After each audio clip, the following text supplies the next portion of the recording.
Is this just what the resurrection feels like?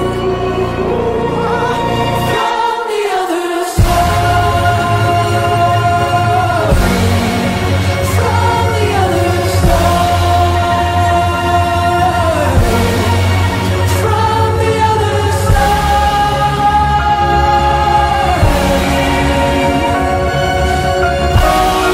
Darker day and into the brighter night.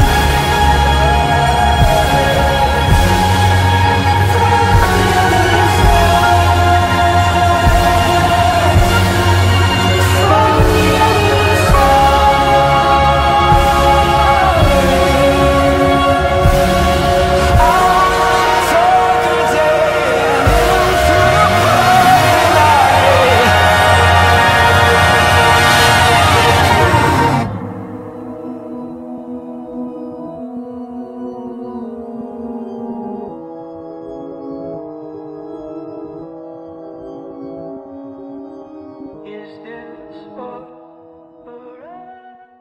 Aaron Dogs of the Raven Queen of any dude. He doesn't sound all that fun. Ellen, speaking of the Raven Queen, how do you feel about leveraging that knowledge to try to get Baba Lysaga on our side? I think that's probably our best bet, actually. If she's protective of Strahd, then best way to get her to cooperate with us is to say Strahd is in danger. I worry how she might retaliate against me, because I'm the reason that we know this whole thing is going down. You know, I'm the reason we know that there's a plot, but it's because I came here on that mission. But if I can explain to her that I didn't want to, I hope that will help. Coriel also was part of your group, right? But did he come on that same mission? He was not involved with the Raven Queen. He joined us after we arrived in Barovia, or after you arrived in, yes, he joined you on the road, on that Slavic road into the city, or into the town, or into the province, probably a better word. Yeah. So he knows about the mission, but he wasn't one of the Raven Queen's chosen. Why can't we just have a story saying assassins sent by the Raven Queen are coming to kill Strahd? If you don't work with us, he's gonna die. Or something like that. Well, because then the question becomes, how do you know? Just say I heard a rumor. I've got some connections here and there. I feel like we need something a little more solid than that, but I would also say, Ellen, I don't think you need to say you were personally set here by the Raven Queen. I think showing up to Barovia and being there for your fireball situation might be enough. Yeah, I definitely think we should not let her know that you were originally sent by the Raven Queen to kill Strahd. I think that will turn the situation quite south very fast. Well, it's up to you, though. If you think you can, finesse your way through it, then I'm with you. I think the last thing we want to do is go toe-to-toe with the freaking swamp hag. Well, yeah, definitely. That's what I've been trying to avoid this whole time. Yes, that's what we're talking out our strategy now. Yeah. Well, so we avoid any situations like we had with our buddy Laszlo. Yes. Well, let's keep that as an option then. We can let her know that there's a group out to kill Strahd, and if she needs a bona fide, then it's an option telling her about my involvement. All right. Nihilus definitely has Allington outside at this point, just trying to see how close those scarecrows are. Is that something you'd like to check for? So as Allington has flown around for, I imagine you like send Allington on little scouts every maybe hour or two. and throughout, and we're rounding out that last hour of this long rest, and strangely, the first couple times but every time it's been confirmed that he's seen that he's been able to report to you the first time that I think like the first time he went out, he saw 2 or 3, maybe 4 or 5 scarecrows around the goat pens around the mansion, but he could see them like marching off into the fog. The second time he went out, he saw no scarecrows in the immediate distance. And then this last time, he didn't see neither. He maybe scouted a little bit further, and he found one, but on its back on its perch, and kind of headed east from your position. So it seems to you that they have kind of gone back to their guarded or resting positions. Then, Malcolm, looking at the map of Perez that we have now, Mm-hmm. We were told that that Baba Lysaga was like over here. In that area, something around that area. Yep. All right, Because this is the mansion.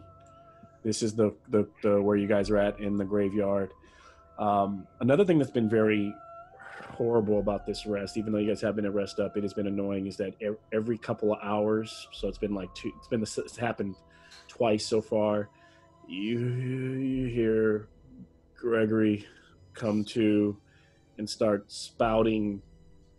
preaching about the darkness and the Strahd and the darkness and worshiping, and how all the light is fading. And so you can hear him very faintly, but he's always outside facing the graveyard, spouting his madness, and then it fades.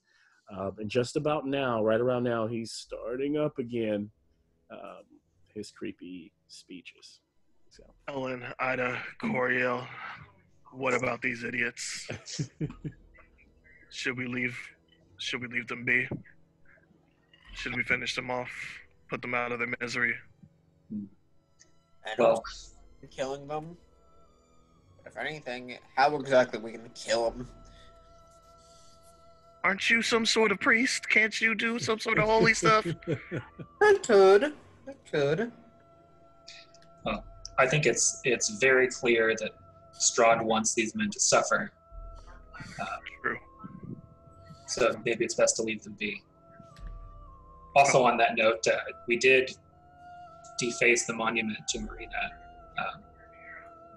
I don't know if we're able to attempt. Nihilus mended it, remember? Nihilus did mend it, yes.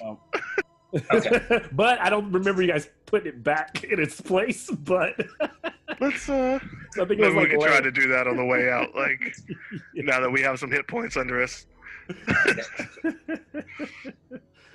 I think it's either that or we make sure to tell Strahd about it before he finds out. Oh, 100%. We got to tell Strahd either way. He will not be pleased if he finds that defaced. Yeah, but meaning us, how exactly we gonna contact Strahd? Last I checked, it kind of seems like a man who he finds you. Well, we know where he lives, and he knows how to find us, so I don't think that's an issue. Worst case scenario, we know how to call for his help. Yeah, Coriel has that tooth. I don't know if that works for more than once. I'd prefer not to use it. I'm sure he will sense us leaving. He sensed us arriving.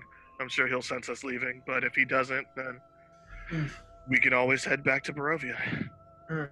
So what's the plan now? Visit the swamp hag and then report back? Please get all your hags, witches, all that bullshit out of your mouth now. We are reverential when we get over there. The woman of the swamp. Got it. Right. The whole holy whatever the hell she wants to be called, Master of the Swamp. All right, maybe we're just gonna let Ellen take the lead on this one. I was gonna speak. I got no info on this person. All right, but you need to take the lead through close your eyes and get that little fuzzy feeling of yours. Yeah, I'll Can definitely you get us there? way. I'll definitely lead the way. All right. So the party begins to pack up and prepare to head on. I heard some ideas about. Did you guys go off into the graveyard to reestablish the statue, or leave it alone? I would imagine on the way out, we're probably going to go put the statue back where it was. Yeah. Yeah. So taking some time. It's not about whether you successfully do it, this kind of check, but how long it's taking you to do it.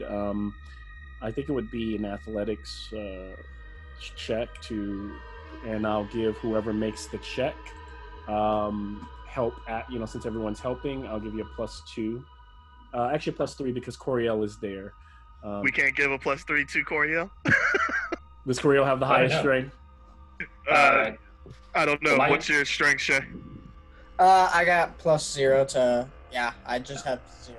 I'm a -1. My athletics is actually +3. So it's Oh. probably Oh, look shouldn't at be- you! Wow. What? Hey, All right. Sailor. that's crazy. Okay. So- Well, let's help out Ellen. Yep. Okay. And for flavor, since it's coming from the sailor background, you can say like, oh, I try to rig up like a pulley Mhm. system or something. So that's adding 6. Yeah. That's 3.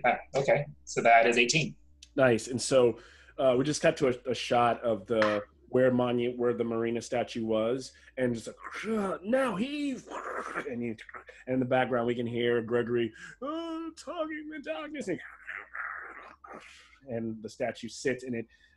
It sits in that wet, moist mud, and because some of the area had been moved, you've had to kind of place it off center, and it as you sit back and look at what you've done, it kind of stands there in all its reverence. Her still with a rose in her hand, with her face down towards her palm.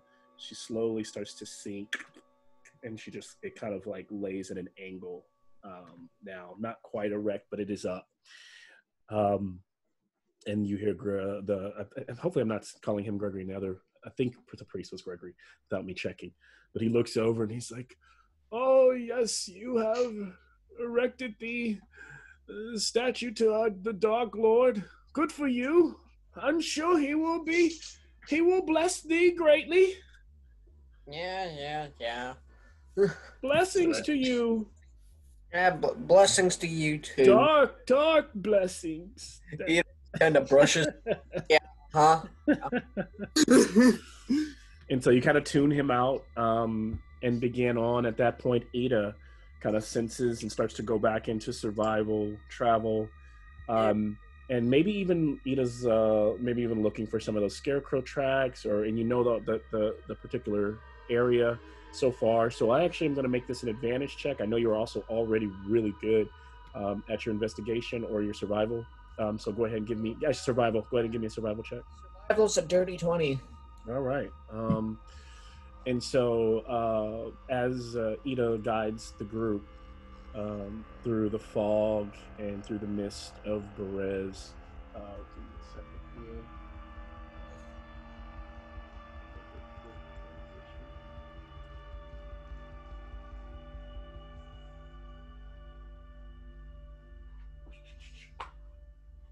So through that, place this aside.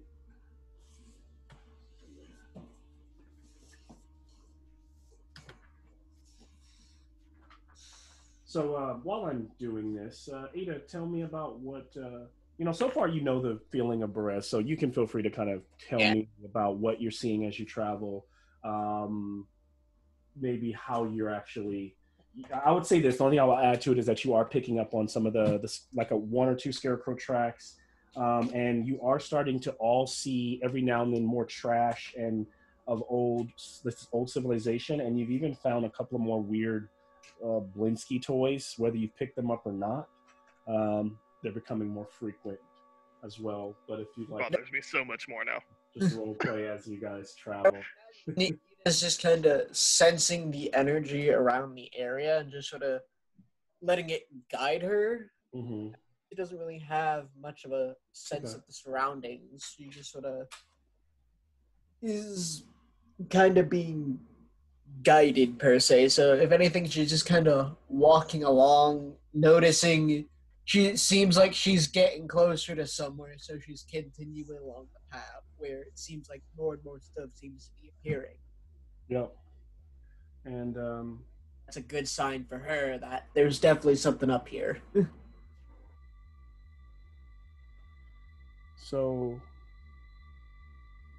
the party ends up coming to a clearing, a point where out of the mist, traveling with Ida kind of towards the front. Coriel is there. Coriel maybe was even the one to go, what is that? Kind of looming in the distance is a shadow of a house, a hut. Strangely, it is it's elevated on looks like a mound, probably I'd say at least almost 10 feet, a gradual 10 feet. So like 5 feet gradual, 10 feet gradual. It almost looks like off the ground, looking like it might be a small hill that this dilapidated, creepy hut is sitting on.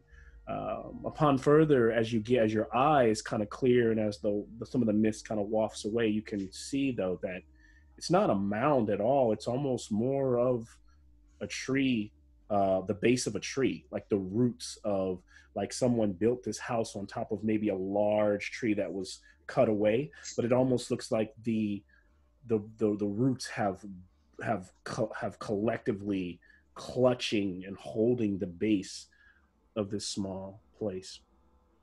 And in the front door is open, and there is a kind of eerie glow coming from inside, as though just mostly like a candlelight, candle lights, right? So there's it's kind of emanates from within, all around. What else would I like to add? So the roots look quite rotted and old of the place, and they kind of stretch out into the ground around this place. Like I said, the doorway is open, and flanking either side of the doorway are these two iron cages, probably 2 feet by 2 feet, just squares, iron bars. And you started to hear this. Actually, will add that you also started to hear the cawing of crows and ravens, and now you have this puts in perspective to what it was, as there are a bunch, 5, 6. They're crammed. I mean, crammed so tight. This is not whoever's put these animals here. Definitely don't care about their well-being. These animals look abused in terms of you would never. It's like cramming 12 birds into a box that should fit only 6. So you can see that they've defecated. There's kind of bird shit all over the ground around the front entrance. And the ones that can call, you can see that some of them are stepping over dead ones. And then around the awning of the house, hanging on ropes, are dead crows and ravens, either hanging by their feet or hanging by their neck. Is that in the module too? Is that what's Is that? that in the module too, or is that just your special edition? I'll tell you that later. I can always send some Uncle special. It's a special edition. It's a special edition. Seeing as cruelty to animals, I'm going to preemptively cast Mage Armor. Nice. And Nihilus is probably trying to get them to slow down. He's trying to cast Detect Magic just because witches can set all sorts of nonsense around their homes, especially ones that are just willing to leave their door open. Yeah, I guess, if anything, I doubt she is smart enough to lay any traps, but if anything, I can cast... Again, Ida, no, none of that. No bad None of that. mouthing We are around way here. too close. Oh, man. Smart enough? No. She is so powerful that she may not feel the need in her reverence to set a trap. Please do not question her intelligence or her beauty, her leadership, any of that. Got it. Actually, do you have any? Oh, you don't have any like holy symbols. It's just the light for you, huh? Yeah, no, not really. Just, All right, nothing to cover up. We can. if anything, the do this. I doubt she even knows who the hell the Great Light is. If anything, I wanted to know who the hell. And so you said you cast Detect Magic, right? Jason? Yeah, it takes 10 Yeah. minutes, but so it's up to Okay. you when you want to let it activate. But Yeah. So then, okay, I'll just we'll imagine some time is going by as he's, or you just tell me what you're doing while you're in addition. So Jason is, or Nihilus is starting the ritual for his detect magic. I'm trying to hold them back kind of at a tree line a little bit further before we Mhm. step into the clearing. And really, it's just giving me 30-foot line of sight on any sort of magical aura. I know generally if it's something invisible, I wouldn't be able to see where it is, but I'd be able to sense there's something invisible within 30 Yep. feet of me. And That so I'm definitely worried about. you start to, minutes goes by and suddenly you start to feel that tingly feeling, whatever it is, that sense that lets you know the magic is nearby. And sure enough, probably not completely surprised, a magic emanates from the house. But nothing like evocation or conjuration that's gonna blow us up if we step on it. Like a glyph of warding, or because I mean, what does the spell Yeah, allow? I wouldn't be able to get that. if I would just be spells able to get yeah. like it would be a shine and it would be a school, almost based like off a color. It wouldn't even. I wouldn't even be able to tell it's a glyph of warding. Let me check if I can give you that. Let me see if I can. If I have it, I'll give it to you. Let's see.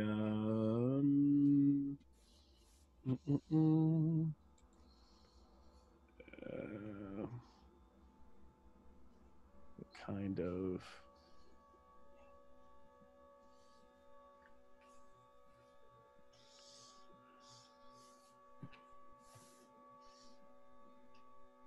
I might have to make a call on it. I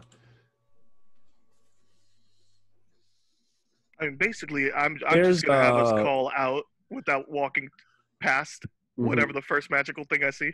So you don't necessarily have to tell me everything. Okay, it might be like you sense something like it could be a invocation type magic. Is that more like in the door's frame, or is it like outside where we're walking? It's like in the house. It's like you're sensing like a glow from like inside the house itself, kind of at the house's core, at its center. And then what would be the and then you're also sensing some what school would necromancy come from? I think it's necromancy. Yeah, necromancy is kind right? of its own school. Kind of its own thing. So yeah, so then you're also sensing a bit of that, like some, but it's a very tiny, itsy bitsy, like a little, almost like if you could see it in your mind as you meditate on it. It's like a little soul about the size of a quarter necromancy, like a little.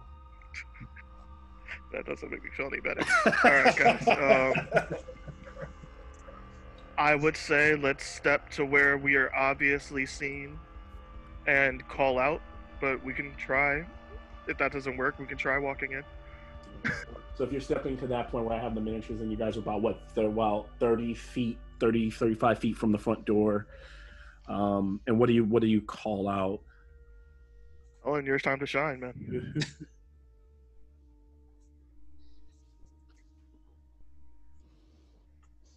I call out, hello.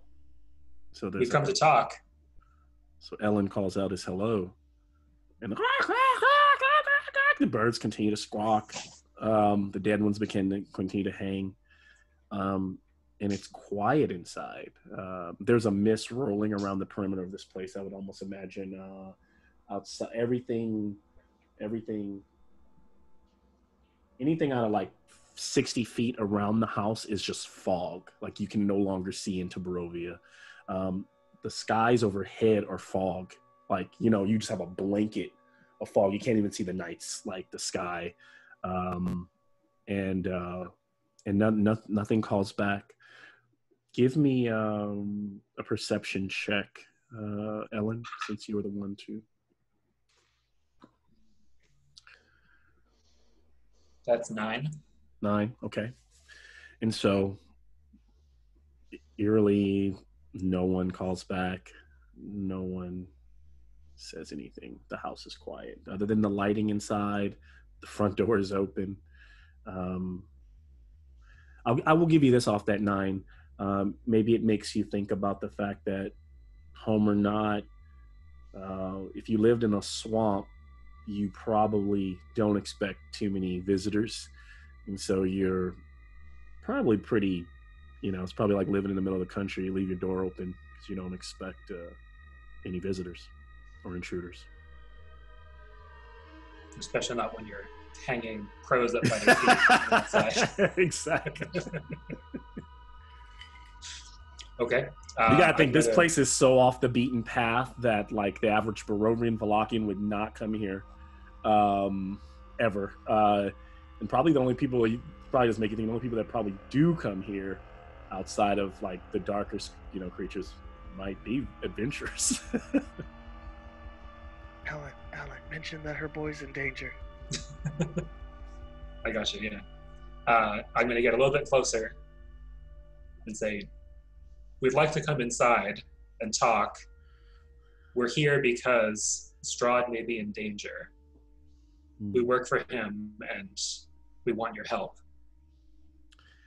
And so, again, you call out, and again, you don't hear a response. But then a few seconds goes by. You hear...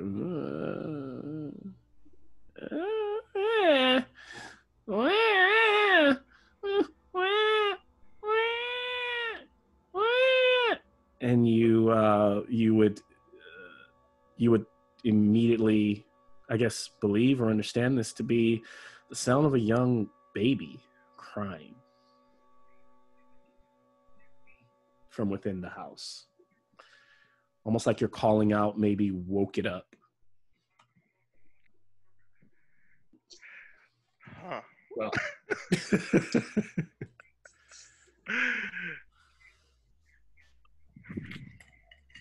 Well, so I turn back to my companions. Well, it sounds like there's a baby in there. I don't know what else is there. I think we ought to approach cautiously. I think we lost Shay. Oh, no. I guess we can be back. talk strategy while we're waiting for him. Yeah. Like, maybe Out of Shay's staying character. outside. I'm sure that whatever you guys decide, Shay would have decided to just do something 10 times more reckless. So probably don't have to. I'll let my crossbow and shoot the baby. Yes. Yeah, there's definitely a bunch of magic in there, guys. Let's not shoot the crying baby, but let's probably also try to get the crying baby to stop crying. Okay. I have some tricks. I'm just really scared that they're not baby appropriate. What kind of tricks are we talking about? I've got a pipe of smoke monsters, but I mean, like, I don't know if she wants me blowing smoke at her baby. I just realized I forgot my these little fake candles I could have put in the house so it actually glow. I mean, if this is Lysaga's house, I think it's highly unlikely that the baby is hers. I mean, it might be a snack, but I don't want to take that chance. But I mean, it could be an illusion. Could be an illusion. I mean, I could prestidigitate some stuff. I can do some dancing lights at will. I can do stuff to try to calm the baby. True. Yeah, I've got minor illusion too, so I can do some tricks. All right. Well, is that the move? Do we step in close enough to try to do that? Let me see. Okay, he should be able to come back in too, because I also noticed I didn't put this one. When you guys, I didn't have to admit you guys today's game, right? You just pop right in. Okay, good. Just popped in, yeah. Yep. So he should be able to just pop right back in. Yeah.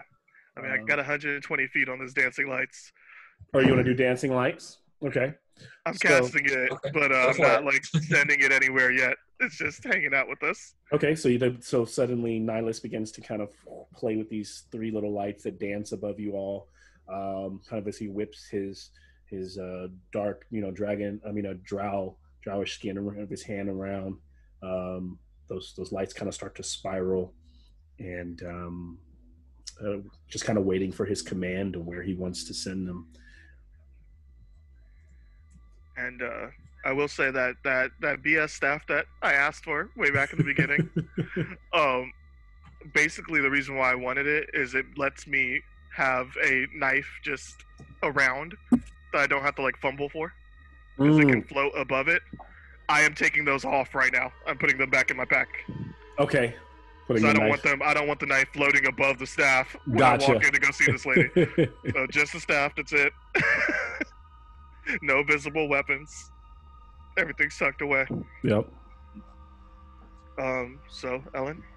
Okay. Yeah, I'm gonna approach even further and again call through the door. Sounds like your baby is waking up. I'm gonna come inside and see if I can help. Please, we're coming as friends. Please don't attack. Yes. And I will walk cautiously through the front door. And so as Ellen approaches the front door, there's a bit of booming in the distance, and suddenly, lightly, the water starts to come down as it begins to rain very lightly, starting to, wet Nihilus and Coriel. Coriel's kind of ducking down, looking around. He's been pretty quiet as of late. And as you can all see the silhouette of Ellen standing there in the doorway. So in the doorway there, Ellen, you can see the interior of the place is around 15 by 15 feet. So it's just like one big square. So you can tell that there are no hidden rooms, right? Like there doesn't seem to be like the ceiling is kind of cracked and messed up, which could be an attic up there. But you see mostly in that darkness a bunch of moss kind of growing and vines, some of the old roots that are quite dead, reaching up into the ceiling. So even when you look up, it doesn't look like there's too many things that could be hiding up there. The room itself, despite being kind of having the smell of old mildewed wood, looks quite quaint. There's some old... Good to have you back, Shay. Yes, about that. My internet just cut out for a good second there. So. Nah, man. Happens to the best of us. Completely understand. Give me 1 second. It's packed with old furniture. And so they're on the... Actually, I want to do this. On the opposite, directly ahead of you, on the left side, or the right side, the right side of the room, in the corner is a little cot, like a old little cot. Next to that cot is a brown, rusty, locked little chest. The chest doesn't have a padlock on it, or doesn't even have a key. It just has a chest, and it looks like it's closed. Around the sides of the room, there are there's a wooden table to your right, with a little ink quill pen and some raggedy paper, a couple of things scattered around, bones and small little skulls on that wooden table. And then there's a barrel next to it. And then there is on the left-hand side of the room, opposite of that cot, is a iron, kind of an iron dark blood-stained tub. And without approaching any closer, you can't see if there is any blood in it, but you can see the dried blood where the splashes have run along the sides of it. And then continuing around the room on the left-hand side, is there anything else? There's just another... Well, actually, the table on this side, and then there's another little table over here with a little chair. Nothing much on that table, but more bones. And then in the very center of the room, standing right up... And kind of as you notice where the tub is, there's a drapery hanging from the ceiling, kind of spider... It has kind of a spider patterned lace, like a black lace, and that same lace is hanging in the doorway, kind of would require you to push past it, even though you can see through it very clearly. Inside there, right there, maybe 10 feet away from you, in the center of the room, is a little crib, a little bayonet, and you can see something swaddled inside of it that probably, and the cries are emanating from there. And so the room looks empty. Can Nihilus see past Ellen, or Nihilus can see past Ellen, but Nihilus cannot see what Ellen is seeing right now. okay? So, like, you can see him standing in the doorway. You can see the lace. You can see the light emanating from the windows on the side and indoors. But I can't see the crib in the middle of the room. You can't see the crib in the middle of the room. Okay. It's kind of like he's in front of it, and then, like, when he steps away, the reason you guys didn't... I mean, did you approach with him, though? I don't know. That's what I'm saying. My plan was to be right over his shoulder. Oh, then yes, then absolutely. So, and also you guys had to walk up. Those cawing birds are outside, and you had to walk up the kind of some of the roots that kind of make a little pathway. Nothing difficult, just like nothing more than like difficult terrain. And you also get the feeling that I'll also add this, that as you were walking up, Ellen, you realized that the cawing of those birds, there's so many that are making all that noise. If someone was inside listening for you, they may not have heard you because of the sounds. But now that you're standing in the room, you also now see it doesn't appear that anyone is home. And so there's that chest. And then I'll also share this with you briefly. If you look on roll 20, I actually took you to a map of the interior, just more so you can see the inside, so you can see, and actually that little token there is not there because, like I said, there is no Baba. She's not home, so that wouldn't be there. But you do see like what I've described: the bed, the chest, the blood-stained. It might just be the internet, but I just see black. Yeah. Oh, Yeah, same. Man, I thought I cleared this out. What's so funny is I fixed the. Maybe I need to. Let's see if I try to reveal and it doesn't work, then oh well. Turn off. Let's see. Turn on advanced fog. No, thank you. Yeah, we're not doing no combat today, so theater of the mind works just fine. Yeah, that's fine. I'll leave it off. But I was trying to like just share with what that room looks like, so you can kind of see it. But I think you can kind of imagine. It's not. Yeah. I'm just glad we didn't find the baby in the bloody tub, like directly in it. Yeah. Not yet. Not yet, no. But yeah, Nihilus would slowly float the lights past Ellen and just have them do like a figure 8 type of just slow circle above the baby's crib, hopefully quieting it down. We'll see if that works or not. But so as Nihilus sends in the lights, they kind I'll of add in with that whole thing. I'll use minor illusion and have a little yellow bird follow the lights and kind of chase them around. As the little bird follows the lights and kind of twirls around, flying around the crib. What you can see the little, because it's kind of swaddled, so you can't really see the hands. You can't see the face just yet because you haven't really walked over and looked in the crib. But you hear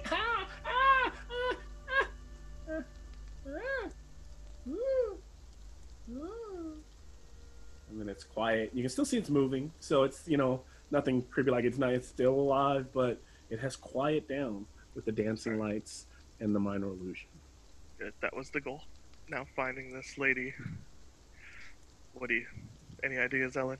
It doesn't appear to be an upstairs or downstairs or anything like that. This seems to be it. So now that you're kind of inside, like you just walked in door. Are you guys walked in or standing at the doorway still?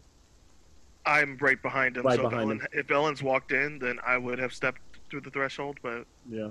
I walked inside, I'll say that. Ada, what are you and Ada? I'll allow you to tell me what you and maybe you can also command Coriel's character, the Tiefling Rogue. What would you guys be doing right now? Looking by the door, keeping to the rear, just checking to see if, like, So you guys are walking kind of around the perimeter? You just at the rear. Or you mean keep it to the rear of the party? You're just okay. out duty near sticking to the doorway, see if we're gonna notice Baba. Just keep our eyes peeled for Baba Lysaga. Okay. And so as Ellen, you step inside, looking around. Like I said, the candles are natural. They're burning. So maybe whoever was here probably wasn't gone for too long. Actually, we'll say no. They've been burning for some time. You can tell, like, if they were large, full candles like that, they've burned about halfway down. The what do you call it? Wax is all over the table because they're not like sitting in any particular little, what do you call those, hurricane or anything like that. They're just literally melting all over the table. And what would you like to do?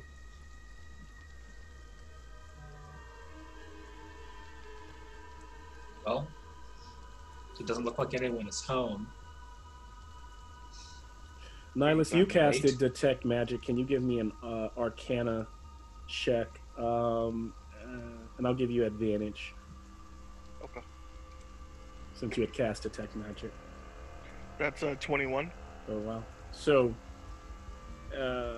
as Ellen begins to speak, Nihilus, you look at the floorboards and you realize that not the only light that's coming from those several candles lighting the room, the corners of them, you also notice that the floorboards are all wooden. They're a bit warped from water damage, and you can even see a bit of moss growing through the cracks. But in between those cracks, now that they've kind of settled unevenly over time, there's a slight greenish glow emanating from under the floorboards. So yes, that's what you see. Right. And also I'll add to that, it's also with the 21. It feels like it is at the source of the magic that you detected. The little quarter of necromancy. No, okay, so that is Okay. coming. That's coming from the crib. Oh, great. Okay. Yeah. The Play it necromancy with is a coming zombie. from the grib. The other magic filling is coming from the center of the house under the floorboards. All right, Ellen. There's definitely magic underneath the floor. I can't tell what it's doing, but there's something down there. Do you want to help me investigate? Come on, man. You want to help me investigate for? Now this shakes a little bit. He's not scared of thunder. He's good. He's a grown man. You want to help me investigate for possibly like a trapdoor somewhere? Well, this house is on a tree stump, so a basement would just go into wood. Let's try outside. I just Sure. want to check real quickly. Let's look at the base of the house and see if there's anywhere it could go. Now, I would say that based on, I mean, I'm only sharing this because Nihilus did roll a 21. That glow lets you know that, like, yes, you're listening to Ellen say that. Yes, what should be under the floorboards is wood, but clearly it's hollow enough for there to be some kind of light emanating from under that floorboard. So, but you could definitely check outside as well. I guess it doesn't hurt to make a quick investigation check in here. Okay. So Nihilus, you're going to investigate inside the That's house. kind of my way of asking if your investigation is higher than mine. Oh. I don't know. No, it's I'm a probably plus not. one. Nope. Okay. All right. Well, yeah, I will investigate then, and I'll go. Okay. Please. That's a nat 1, so nope, I'm not finding anything. All right. Wow. So you were just kind of looking around, and with that nat 1, it's maybe not that you're not finding anything, but it's almost like all of this is what you would expect of a hag. You know, you're like, oh, a bloody tub. I wonder what that's for. You know, bones. Would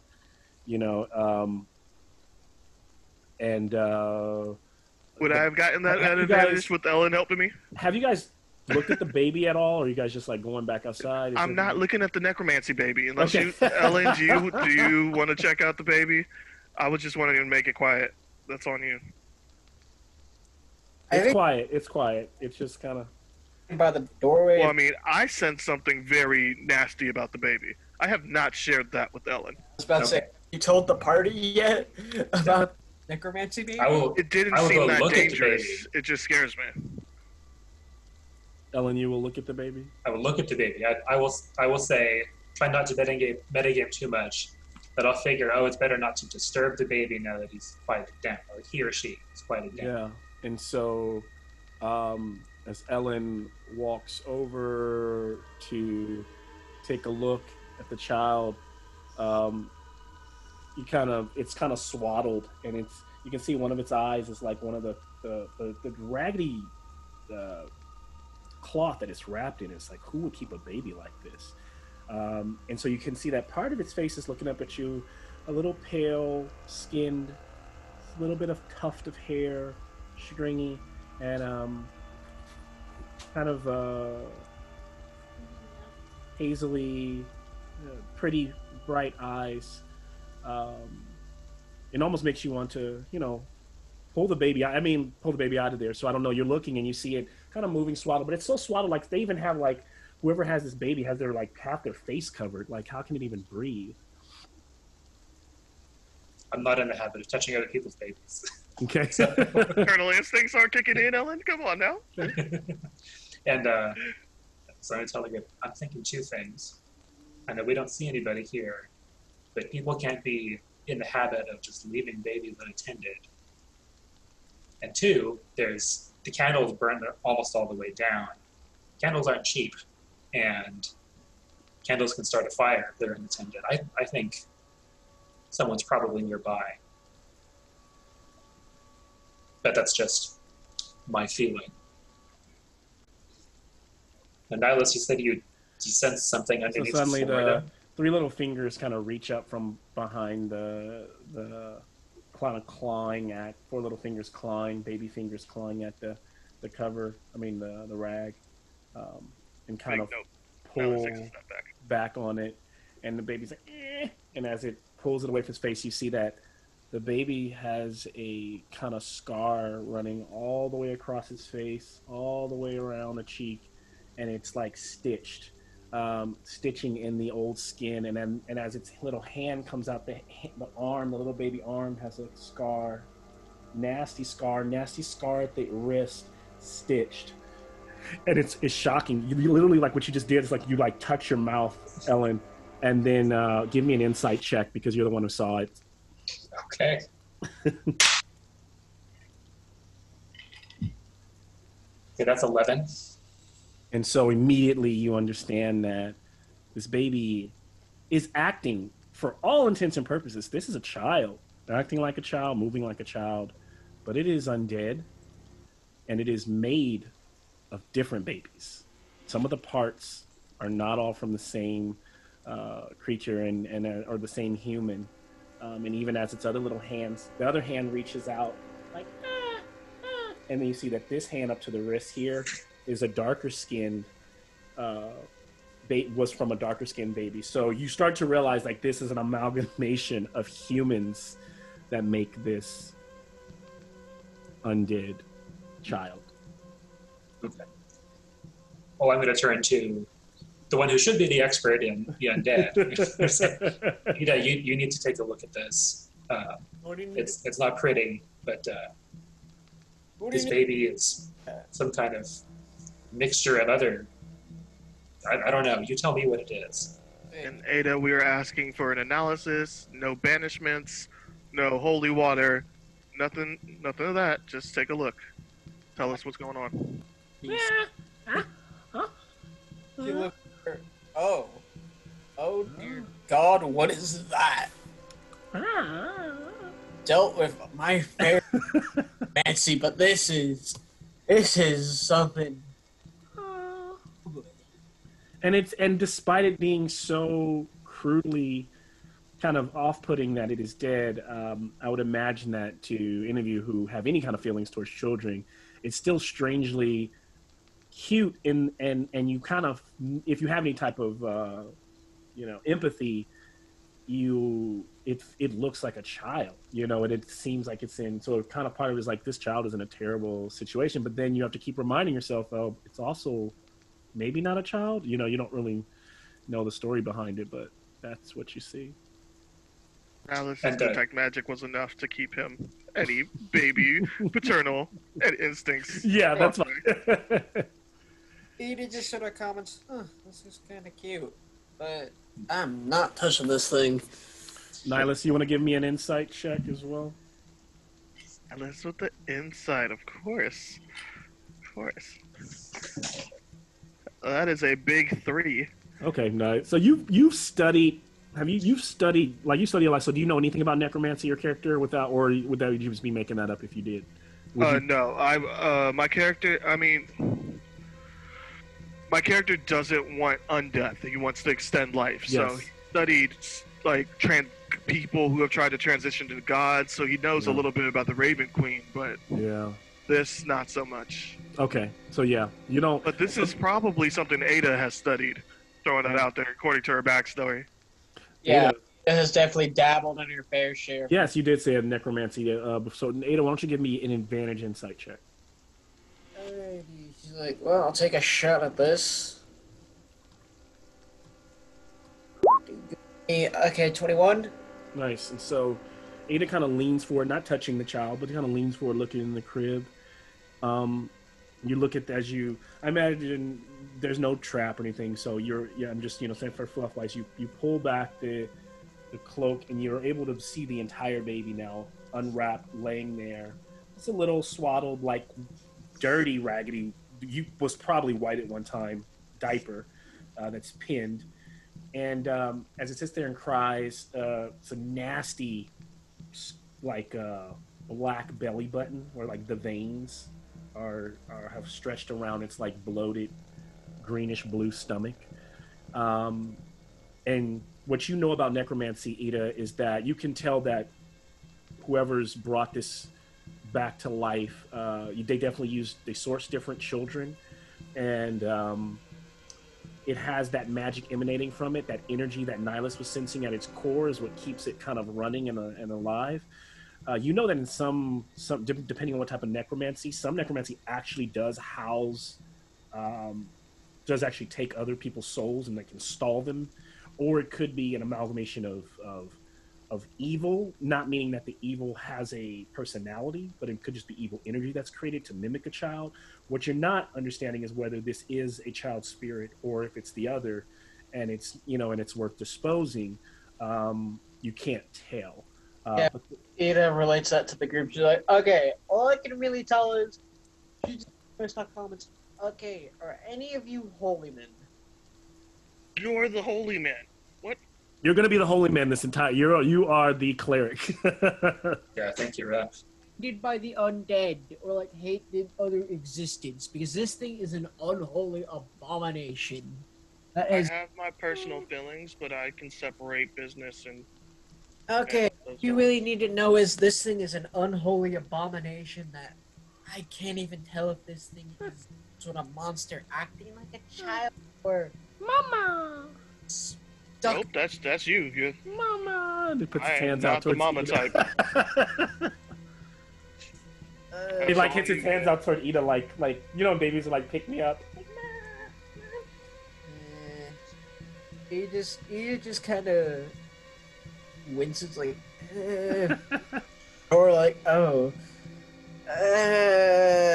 She sort of glances back at the group like, what should I do? You recall, Nihilus walks outside to try to see if he could find what's under the house. So Nihilus is out, and and as Nihilus, as you get on like the out, like the exterior of the home, and you're walking over all these like large, dried roots, you hear, "Hey, over here!" And you see out of the shadows, it's Coriel. He's like, "Never seen shit like this, man." And he's like, "You see how the roots?" He's like, "Watch this," and he kind of like takes his knife and he kind of cuts one of the roots, and it opens up, and he's like, "This shit should be dead, right? This entire tree is dead." And when he cuts it, it glows like a green on the slash where he cut the root. He said, "Man, this is some weird shit." Yeah, 100% some weird shit. Okay. Alright, Ada is gonna do something really stupid. First off, she's Nope. No. Ida Nihilus isn't there to stop it. Ellen is, though. Ellen is gonna explain. Ida, no. Tell us what you're gonna do.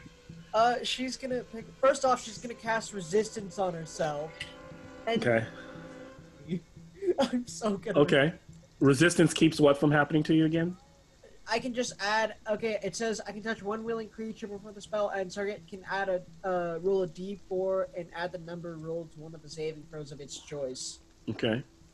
So Okay. an extra Yep, for a save. Okay. Yeah, that last 6 seconds, man. And so and so as you pick the child up, maybe wondering, hope it makes sense in that 6 seconds that you grab it. It could be could be trapped. It could be could explode. And sure enough, you pick it up, and I imagine Ida kind of holds it away from herself, and you guys the shot of her just like in horror pulling the child out of the crib, and it's kind of moving with all its stitches. And one of them, now you can see they're both eyes. One of them is hazel, the other one is blue, like bright and blue. And then inside the mouth, you can see it's kind of like the teeth are kind of dark and kind of black between each one. The little bit of teeth that it has like one or two actually in its mouth. It's actually a full-on baby, so it shouldn't even have teeth. It's got like one or two little pre-teeth coming, so it's mostly gums. And looking over it in her hands, like what? That looks over it like very confused. It's like, All right. this is necromancy, but at the same time, this just seems like a baby. yeah, it doesn't claw out. It doesn't scream. It's very confused, and she relates that to her like, guys, even though this thing looks like an unholy abomination that should be burned at the stake, this thing just seems like a baby. Just a baby. She's just kind of holding it in her hands, just sort of swinging it in her arms, like shh. I think it's just a baby. Okay. So it gently puts it back in its crib.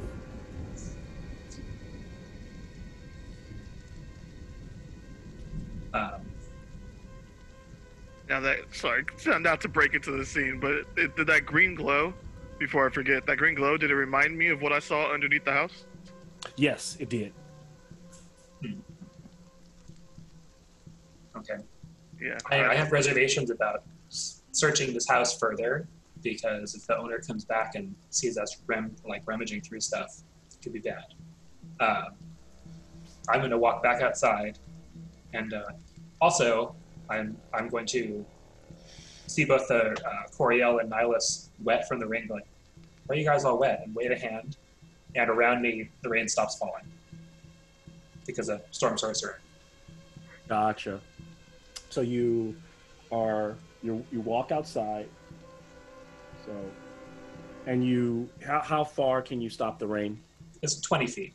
Okay, so radius. you're just kind of like pushing. The rain is at this point it's almost like a bubble around you, as the rain, as you guys have kind of gathered out front. Coriel and Nihilus have kind of come around. Have you guys maybe standing towards each other? And so standing there in front of the house, not having found much other than the strange child. For all intents and purposes, this should be where Lysaga lives. What next? How long does your rain, holding off the rain, last? It's until I So stop it. it's like concentration. Yep. I don't even.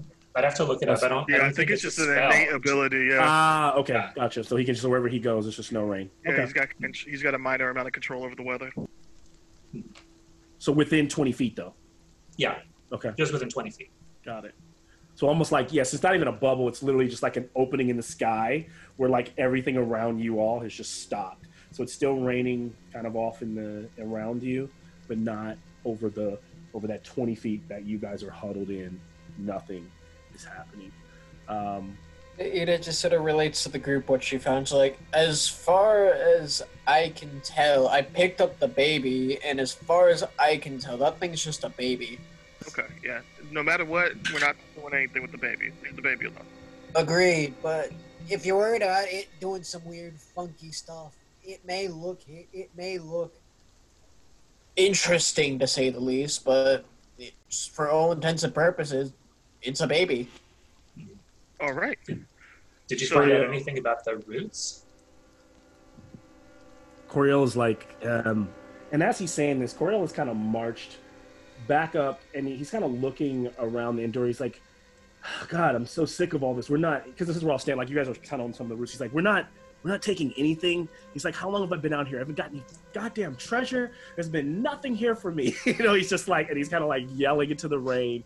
And It's like, we're in the middle of a freaking swamp witch's hut here. I think the last thing we want to do is piss her off by looting her house. There should be something here that we could take the baby maybe for ransom. There's like water pouring over his face. The baby. Last time, I think Fine, just fine. And then as he says that, suddenly, like out of the floorboard of the front of the house, a root it flings Coriel like up into the sky, and he goes flying out maybe like 30 feet, crashes to the ground. It's like kind of rolls across like from the it whipped it like it wasn't just it hit him so hard, like you could tell he was knocked out when he as his body was ragdolling through the sky. He slams to the ground, and for all intents and purposes, looking at him in shock, you can tell that he is probably still alive. It's almost like you see him move like and then collapse, so that you know that he's stable,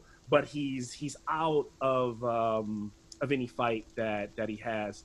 And at that moment, also you start to hear more like kind of movement around the house as the house begins to buckle and shift and starts those roots that are around it. It begins to stand and lift off of the ground like these spidery roots hanging out of it. What do you guys do?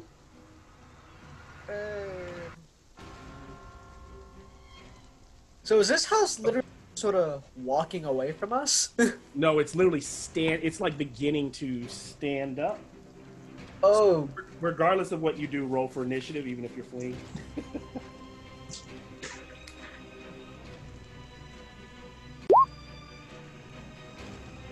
And give me a second to set the stage here.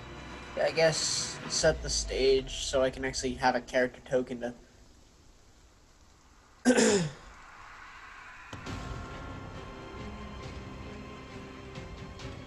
Well, we're probably That's looking a at 9 for me.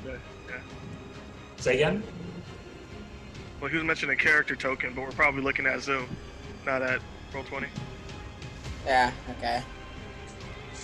Oh yeah. You want to be looking at the Zoom. tabletop Zoom. You can pin the tabletop there. Yeah, I've already got it. 16. Me? So that's an 18 for Nihilus. Okay. Yeah, I was about to say, I guess I can put it in the chat, but it seems like you got it. There's only 3 of us, since our 4th party member is now unconscious and stable. And we're up against a giant walking house. You guys are definitely up against the giant walking house. And And I pray for your safety. I really do. you know, I realized this just now, but I can't believe I just realized this now. We're up against a Lysaga, the giant freaking Russian folktale witch. Yes, you just we've known for a long time. Yeah. He's like, it just hit Shay. Like, wait, I think I know what this. I was waiting for the hut to have chicken legs, but no, apparently it's a tree. Yeah, I was like, okay, that's a nice little flavor. It's cool. Yeah, so some people build it with the chicken legs. The module builds its roots. I guess they just thought that was a little too silly. Ellen, no lightning. All right, lightning? Okay. So I heard Ellen had 18? That's Nihilus. Nihilus. Okay, somebody have higher than that? Nope. So next, just yell them out. Ellen, what'd you get? 9. 9. Okay. That's 9 for Ida. 16. Okay. All right. Ellen, last time you hit a magic tree with lightning, it didn't turn out too well. And so just because I'm starting combat doesn't mean you have to fight it, but I'm just, for all intents and actions, it's going to start off as a combat. But whatever happens here, okay. So at 18, starting off, the first person to react as it stands up on these two, it actually has probably like, it really would almost be on 4 legs, but for all intents and purposes, it kind of has 2 bipedal legs in the middle, and the other pieces that are writhing around it almost are like arms. Sometimes they jut into the ground to walk, and sometimes they just whip out and attack. But they are literally moving, and it is Nihilus' turn. You already know Nihilus' MO. I know what he's about to do. Taking the elevator straight up. Technique. How far is he flying up? All of it, 60. 60 feet. Nice. So Nihilus just flies out like Superman through the rain, or like Matrix style, pushing through the. He's 60 feet up, so he's somewhere probably right about here, off camera. If I could push up a little bit, like somewhere up there. Yep. He is. And Allington is up there with me. Okay, yeah, Allington's up there as well. Run or fight, guys. Run or fight. Honestly, I kind of don't mind just grounding this house. I'm curious whether the house is going to try to run from us. So if anything, what I'm tempted to do is just jump on top of the house and just sort of see where it takes me. You know what, Ada? You're next to the initiative, I'm assuming. Jump away. I play to sort of jump on top of the roof and see where it takes me. And the house is like shaking and moving, and then every now and then inside you hear from the baby that's kind of being like moved around the home. And Ada, I will say you are not Kate. You are in full plate. You want to jump on the roof? No, I'm not Kate. If anything, I plan to just hunker myself down on the roof and just sort of let it drag me along. And Nihilus, as you're flying up through the window, through the doorway, you could see that Roots had grabbed the baby and it picked it up, so the baby was floating in the center of the room, kind of being held like the nucleus of like some kind of creepy brain at the center. But you don't get the feeling that the baby is controlling the house. It's almost like not a mecha. Got it. Yeah, but it almost looks like one. Like you ever those like pretty much my inspiration is like those creepy Japanese monster bosses always have some kind of weird, like a head in the crotch. Or like, yeah, it's 100%. So, Nihilus, are you doing anything else? No, that's my action. Okay, I don't your action. have any good bonus actions. All right, it is literally Ada's turn. All right. Okay, I'm about to do something really freaking dumb here. Have fun. So tempted to jump into this house. Just Climb away. Go get it, girl. I'm so tempted to go get this baby. Because for all intents and purposes, Ida's just fascinated by this baby now. He sees this as some unholy abomination, but at the same time, it just seems like a baby. Right. So she just is really curious and wants to study it more. Okay. No one's stopping you. Ada, you're right here. What are you trying to do? How do you plan on getting on top? So if you're trying to, She's gonna Fluff, if you're trying to get now, one thing that would have been kind of cool. I know Nihilus acted first, but I imagine within the same seconds, I'll allow it if you want to say, "Hey, Nihilus, can I hitch a ride?" And so he drags you up, and as he's pushing you up, you jump off of him towards the house. That's one way I could see you getting on the house very quickly. Yeah, just sort of fling me into the doorway. Is Nihilus okay with that? Is that do you both want to do that, or is there another creative way you'd like to get on the house? That's just what I saw when you said that. I mean, I guess the closest thing Ida could do, I doubt You she could run and jump, start to climb up, but I don't know. I would say she could try jumping, but she's in full plate. That's that's another reason why I couldn't imagine it was like anime leap onto the house, Yeah, what equipment do I got? Anything like climbing or like a grappling hook? Let's see, do I got any rope? No rope. Even if you did, imagine how quickly, within 6 seconds, you have to get that rope, get a hook on it, and toss it. But if you want to do that, yeah, I'll let you try it. I'll imagine you have your hook already ready, and so it's just a minute. It's like taking out the rope, throwing it, and trying to hook onto something on the house. Yeah, she's gonna try and sort of. I kind of like the other idea of Nihilus picking me up and just kind of flinging me into the house. Yes, for her to take the baby. Yep. Malcolm, I don't know what type of roles you are expecting. Again, 8 strength warlock here. No. So I'll allow her to be the strength factor. So she would make it's going to be tough because she is in full plate. So she would make her own acrobatics check to leap over, and then she would also make a athletics check to grab on. Does Nihilus sense any way that this will disrupt his fly straight up and not? I'm gonna tell you right now, it's not gonna disrupt you at all. All right, Nihilus will, as violently as possible, throw this woman into this house. Can I? So I'll allow you to use Nihilus as aid. So as he was flying up, I'll give you advantage on your athletics check, and then you're going to take your own normal. Acrobatics advantage, and then regular athletics to catch on. All right. And based on how far away it is, it's not that it's like 10 feet, so it's not going to be a huge difficulty. But the grabbing on will be more of a standard check, like not super hard, but not super. And how high is that roof? How high did I take her before I dropped her? So this is I'd say, this is about 20 feet in reality. So this is 30, like maybe 40 feet right here. So you took her, you could say you took her about 40 feet and then you went up another 20. Okay. Yep. Yeah, So that she would be diving downwards, just not for across. mechanics. Yeah, just for mechanics' sake. I was just wondering how high I took her before I threw her. All right, dirty 20 for the acrobatics. Nice. Okay, so you're flying across no problem with Nihilus' help. You see the roof flying towards you. You see an opening in the roof where some trees are jutting out, and you can see all the bidding, the old flaky, whatever you call that, that would create the awning or the top that you need to grab onto. And you smash against the roof, and you start sliding. And as you start sliding, give me an athletics strength check. Noticing I've still got, I don't know if this is from last time, but it's noticing still on my character sheet says I've still got inspiration. I can use inspiration. Strahd gave us 2. Yes. And then I think we have a natural inspiration too, just from DM. Colin? I don't remember that. I remember Strahd I don't giving remember us one either. inspiration. I have one clicked. I think that's just to remind me about Strahd's. But I think that might be what it is. Yeah. I guess. Did Shay end up using one on a death save last fight?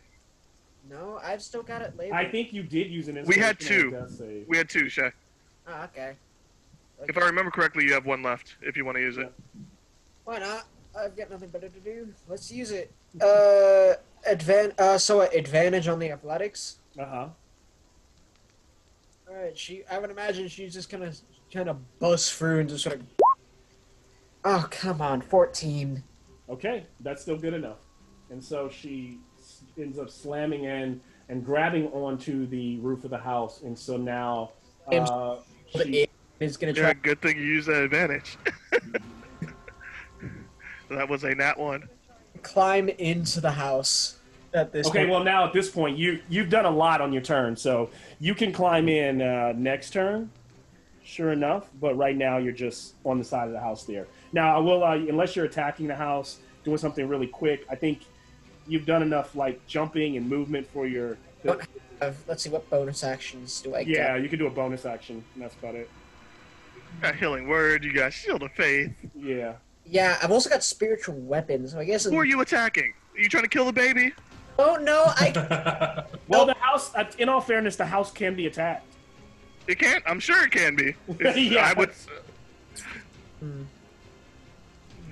It's tempting. I'd say I'm very tempted to just ready up my spiritual weapon. How long does it last? Okay, no, I'm not. Okay. It'll last through the battle. It's a minute. It's 10 rounds. Okay, so. I'm very tempted just to deploy it in case anything tries to come at me. Okay. So, That's fair.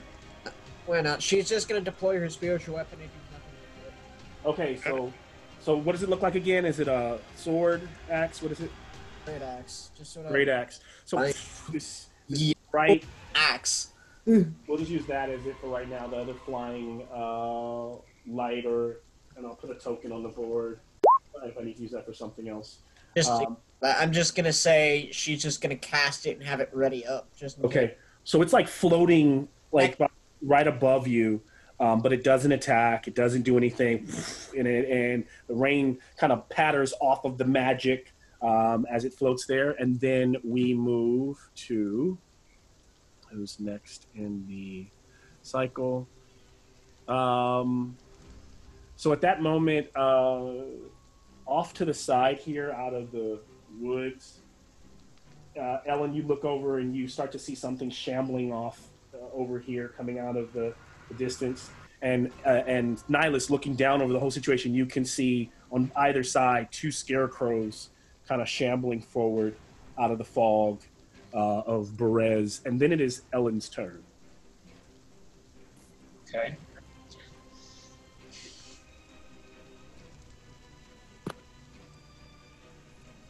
I think.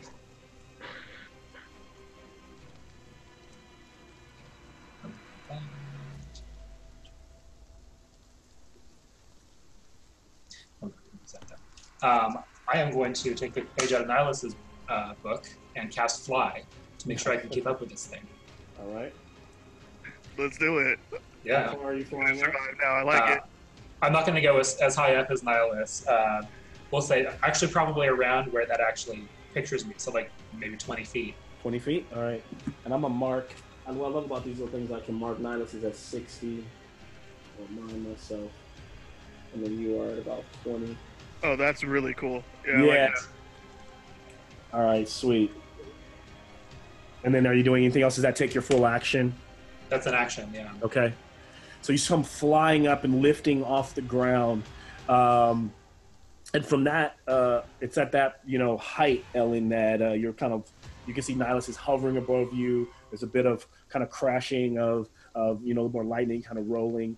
And then suddenly you can see that the house is starting to react and shake and shudder, trying to get Ida off of it. So a first attack will be to Ida. That will be 25, which I think hits you, Ida. I don't suppose I can use, since this thing's attacking me, I don't suppose I can use my reaction to sort of trigger my spiritual weapon since I have it ready. Sure.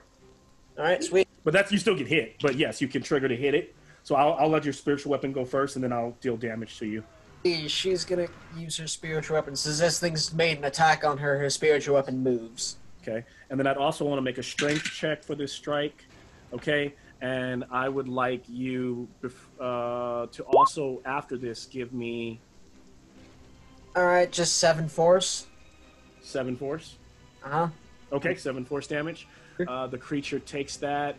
So the axe just wham slams in and bites into an area of the top of the house, and as it slams into it, goes through the house, and wow, and it goes flying out the other side, and then it comes back over to where you're at. And you see a bunch of shingles go flying off of it, and then the house just kind of takes another step.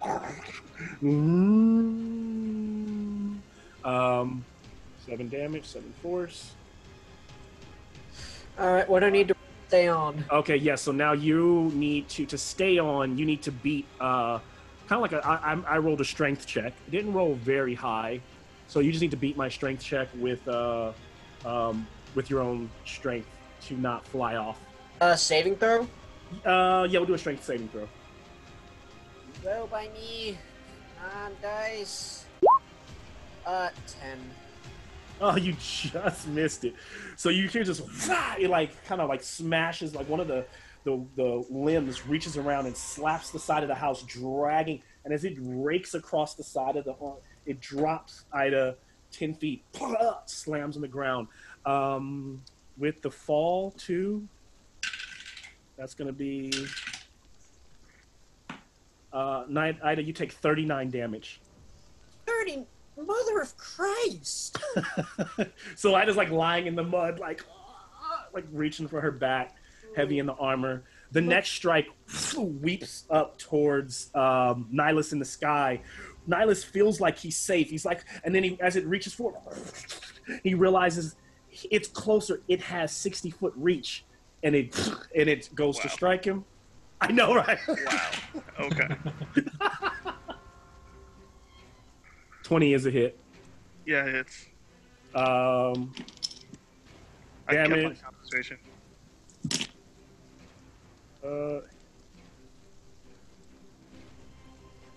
25 damage. Yep. Barely kept my concentration, but did it. So it slaps, another one slaps, and then the second one, the third one, all 3 different opinions. One reaches out and tries to knock Ellen out of the sky. 21. That hits.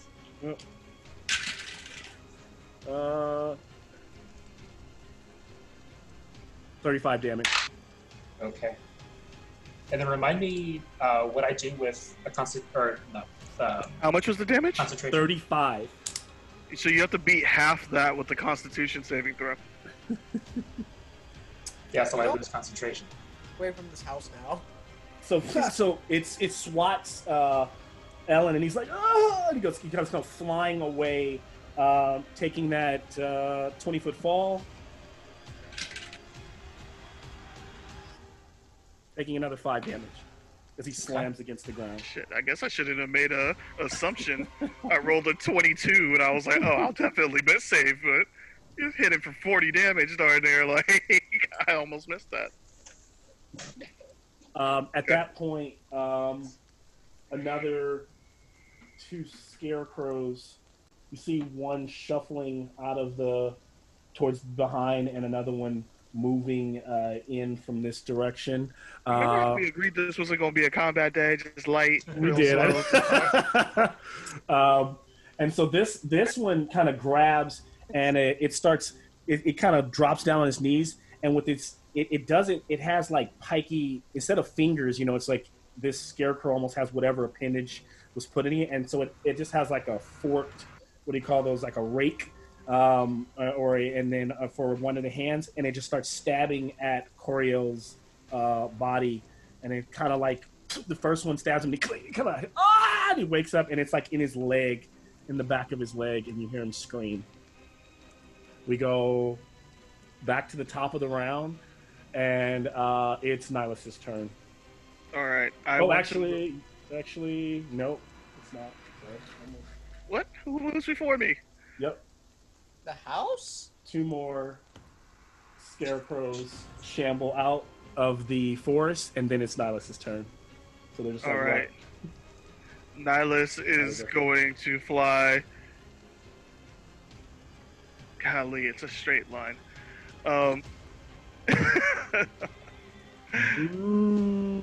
Nihilus is going to fly just 30 feet closer towards Coriel. That's Coriel. All right. Okay, yeah. And then he's going to use his other 30 feet to go straight up. Okay. So he's around 90 now. Okay. And then he's just going to Eldritch Blast this guy that's fighting Coriel, just because we need to get out of here. So the lower one would be a 17 to hit. Mm-hmm. So do both of those hit? 17 on the scarecrow. Yes, sir. Okay. So that is... Godly, why can't I have math today? 13 plus 8 is 21 damage. 21. Nice.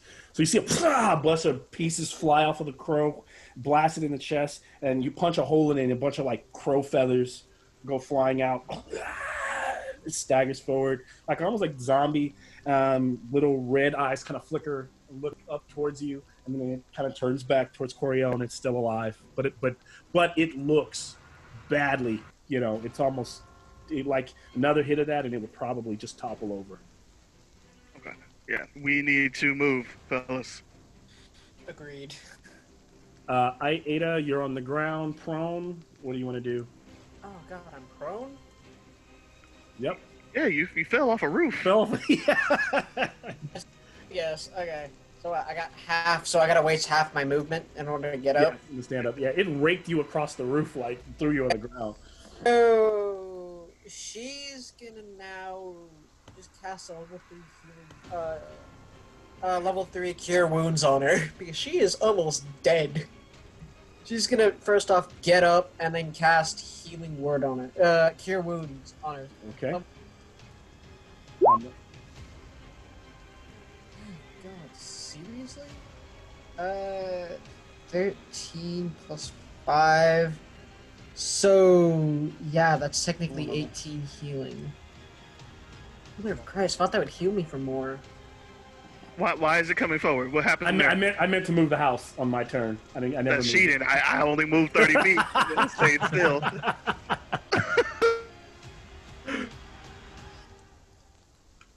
God, I must have rolled really low to get 13. Well, technically, it still can't get to you if you're at 90 feet. So I'm not really worried about it. Hey, so I think at this point, so Ida's cast her healing, And now her spiritual weapon's gonna react and cut at the legs. Okay. How much did you heal yourself? I healed myself for, I guess, technically 18. Okay, 18. And then, Now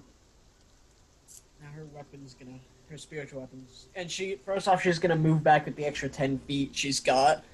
And then her spiritual weapon's gonna strike at the legs. all right, so spiritual weapon goes in for the legs. And give me a strike. 11 to hit. Ada, is that the direction you're choosing to flee in?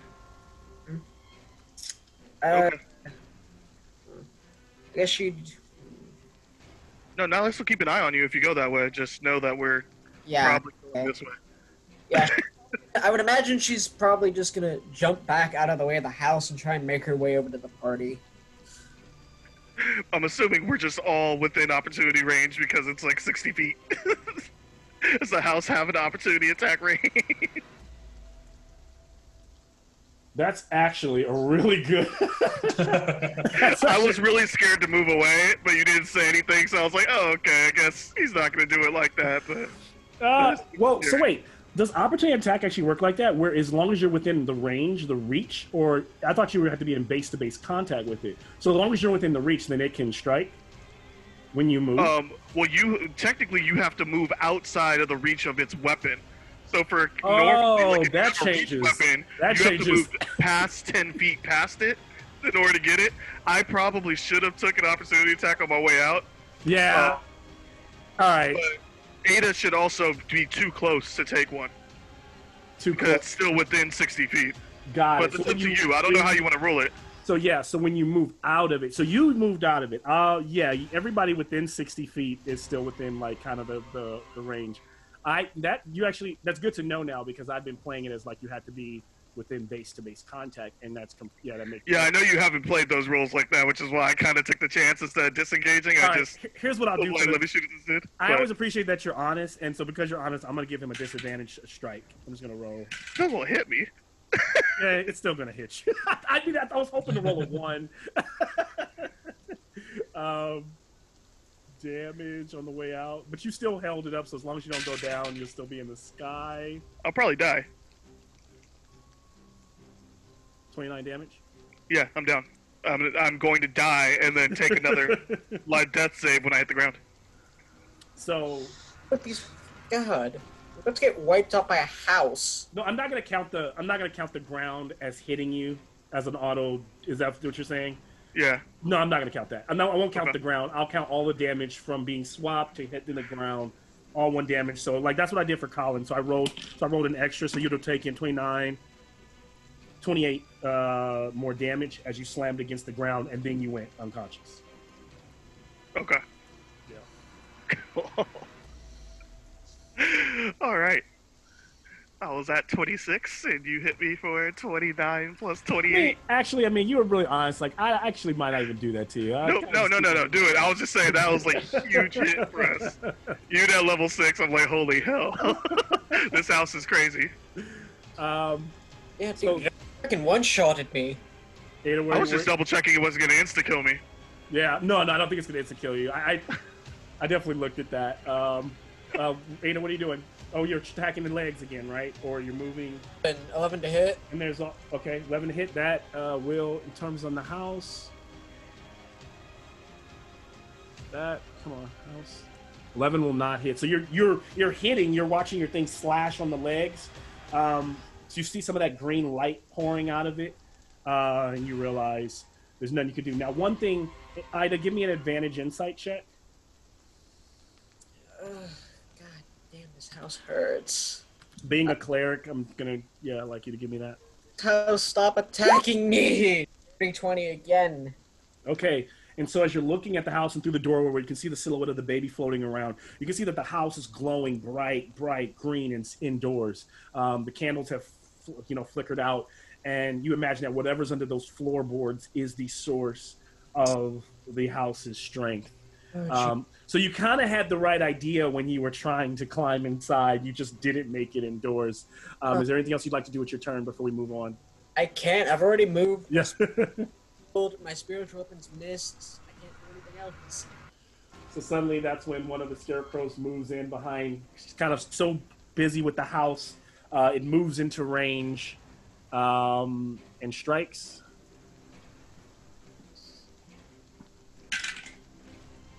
Natural 20. Jeez. Mother of Christ. With its claw, and you'll take 6 damage. TPK number 2 in 5 episodes. And so as it's clawing at you, this one moves into range and strikes. This is not. I'm not lying to you. It's another 10 natural 20. So actually, the 6 should have been I should have rolled again for the 6. So let's just don't make the 6 a 12, and this is the roll for this one. That one. Okay, well I lost that die. Try one more time with this one. All right, so 5. You got lucky on that one. I rolled a. Actually no, that's a 2. Okay, so the double it is 4. I rolled really low, so I don't know why I said 5. And you're still alive, Ada. So Ada's just struggling as she's fighting 2 scarecrows that are clawing away at her. How does she look? Because right now she's like, your team is down, Ada. You can definitely see quite a bit of blood off her. Yeah. And then as she pushes off of one of the scarecrows and pushes off of another, she turns and the house is moving towards her with one, like 2 limbs hovering above, and they whip down. So with this one weapon down, and that's gonna. I'm just gonna do average damage. Actually, no, I'll roll it because I know it's gonna put you out. Unless you magically miss, which I doubt it. 24. To hit. Mm-hmm. No, that's the damage. I'm down either way. All right, so as it's moving towards you, you hear. You hear something above in the clouds, like something's returning, like something's flying towards you, and then there's a flip, and there's nothing but black as you slam against the ground, and all goes black. Wait, was Colin out too? Colin, are you out? I was still conscious. Oh, I'm sorry. I was Colin, just on the ground, yeah. No, you want to hit me again? If we're going to have a Raven tackle him real here's the quick. thing. The house still Here's the has a thing. turn. The house still has a turn. And Yeah. Colin, are you are after the house? You're before the house. So I have you actually as before the house. So it will if you don't do something, Ellen will go down. So you see Ellen being attacked. What do you want to do? Actively disengage and run if you really wanted. You could. I mean, Just make sure Strahd drives us. Yeah, there is that. Thing. Unfortunately, Coriel had that, so no one got to his body. I mean, so I will not disengage. I will cast Fly again and take the full, as much movement as I can to get away. okay. So you're just flying away from up over the skies of Barovia, pushing through the clouds. I'm going to try to actually stay low to the ground. Oh, low to the ground. Got it. Yeah. Okay. And just fly in a direction away from any of these things. But I know like the house is going to get an attack of opportunity against me. But It is. And so that it whacks, takes L down, second attack. That's a natural 20. Listen, Aaron gave me these dice and as a gift last week, and they have been doing things that they're crazy. Yeah, you're not allowed to use those no more. Just so you know. That's not cool. Yeah, they're really not cool for players. Okay, so damage. And you with the I'll just do average damage when it's like 24 per hit. 3 multi-attack. 32. I'm unconscious. So as he's flying, actually, so what ends up happening is as you're flying low to the ground, you can like see the thing whipping towards you, and it misses. And as it misses, you go flying off, and some of the clouds, some of the fog opens up around Barovia, and you're flying very, very close. And then suddenly you see a skull kind of hover down, like it's something in front of you, like it comes out of the clouds, and so there's a huge humanoid skull, and there's a figure leaning over what would be the top of the jaw, as though they're riding it like a vehicle, you know. Oh, she's come back. Woman with the staff, and she waves, and I'm just gonna transfer the damage, but she pretty much cloud kills the whole area that you kind of end up flying into, and you end up coughing, and we watch Ellen's body slam against the ground, tumble, crash to black, end of scene. So you guys are all out in that moment, and I would like a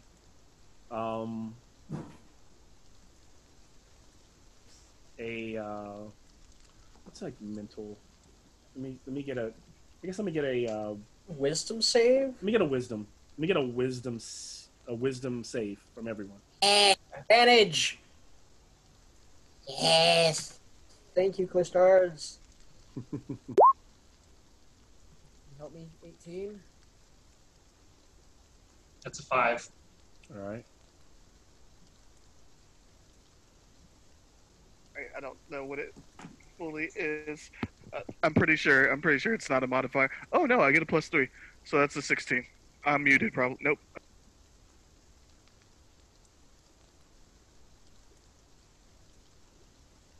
Oh, so 16 you said? Who got the highest? 16.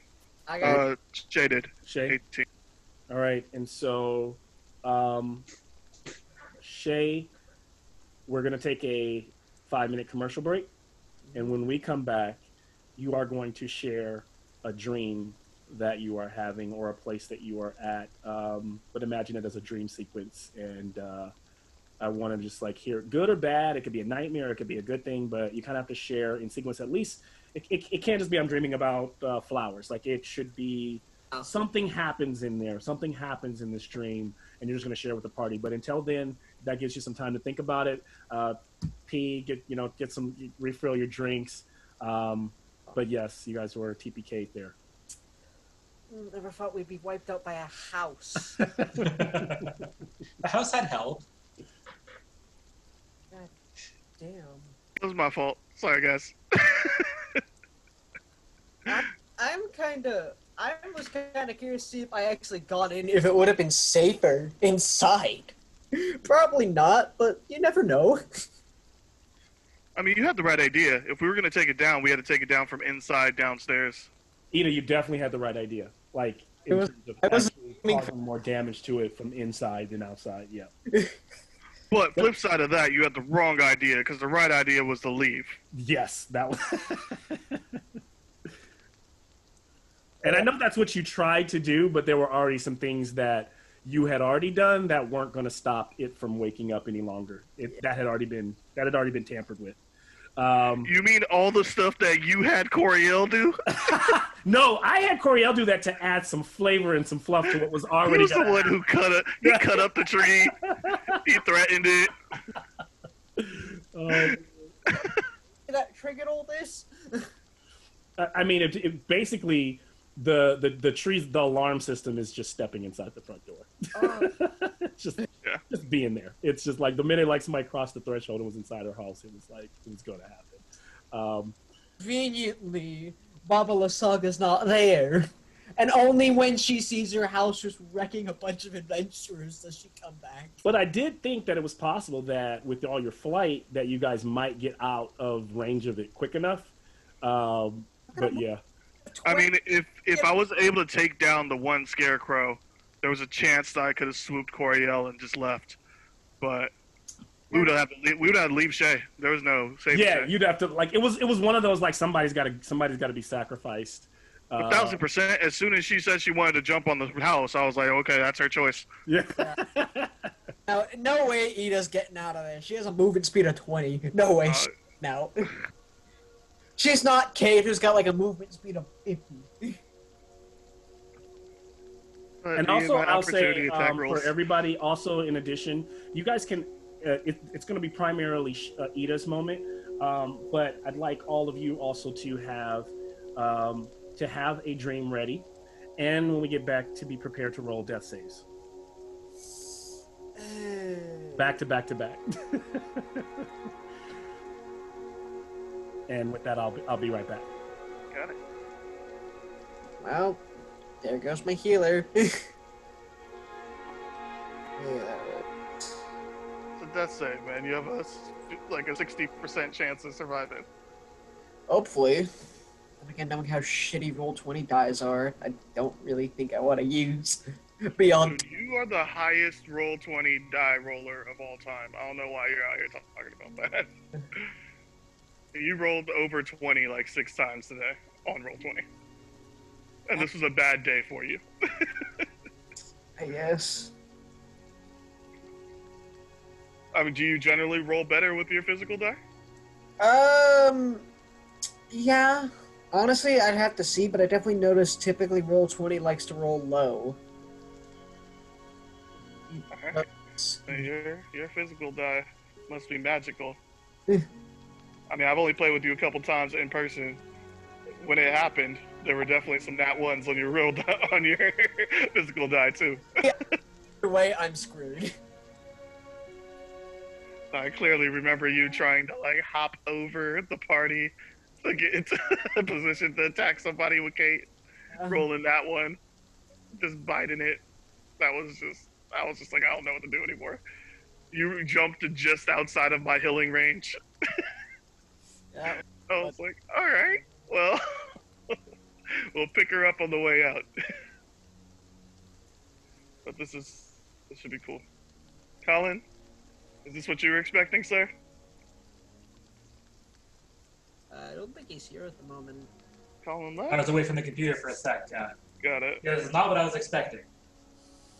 Like legit, I talked to Malcolm before this. I was like, oh, it's probably gonna be a little shorter. Gonna be kind of more of a role play. Maybe just get together, figure out what we're gonna do. We This got is the part. house. Not so much. And you both listened to at the Alien game on Thursday. You're talking about Roll20 dice. I didn't roll a single success the entire night. Holy heck! Even with pushes. Okay. Yeah, and the best part is I was a pilot. So the first thing we did was landing, and I failed again. Wow. Yeah. Thankfully nobody died at that point. Oh, I'm sure enough people died throughout the game. Did Yeah, anyone- it's Alien. Including me, I died. With Predator, did anybody survive? Yeah, the game isn't over yet. Oh, okay. So it's not that they survived; it's just in the middle. They haven't died yet. Yeah. Are people coating themselves in mud? Not yet. We're working on it, maybe. But yeah, it was a fun game, though. I haven't seen that first Predator movie in like 15 years, but from what I remember, it was like 15, 20 minutes of like action, and then all of a sudden it was just Arnold and the Predator for the next hour. It's like Yeah. Predator just ran through his entire unit. Maybe it wasn't that long, but I remember them not putting up much of a fight. I mean, there's enough time for like his mercenaries to show that compared with like the guerrilla fighters, like they're amazing. But it shows like how much further the Predator is, that it just takes them apart so easily. I'm gonna have to go back and watch it again. Mhm. I don't know when Malcolm's gonna do part 2, but I might try to spectate. I just walked in. What'd you say, Colin? Well, I was talking about the Alien game, which actually, like Jason, I think there's space for you to not even spectate, but come back in. Yeah. Just like some of our characters survived from the Hadley's Hope game. Mm-hmm. Actually, Jason, your Billy's still alive. What? Yeah. Hey. So I was. If you want to reprise Billy, that would actually be perfect. And I made sure that somebody knows Billy because this one's more. Everybody's almost Marines in this game. They used to be like ex-military to some degree. Yep. And so since he's the only one, I made some kind of relation where I forget which person knows you. I want to say it's Deborah's character. She's playing a guy named Rex. Got it. Who probably knows you. Yeah. She knows about my dishonorable discharge. Yeah. So I think it was wasn't it Elias, Renee's character? Oh no, it was It was Elias. You're Billy. right. You're right. Hold on, I need some ice for this drink. 1 second. I'll be right.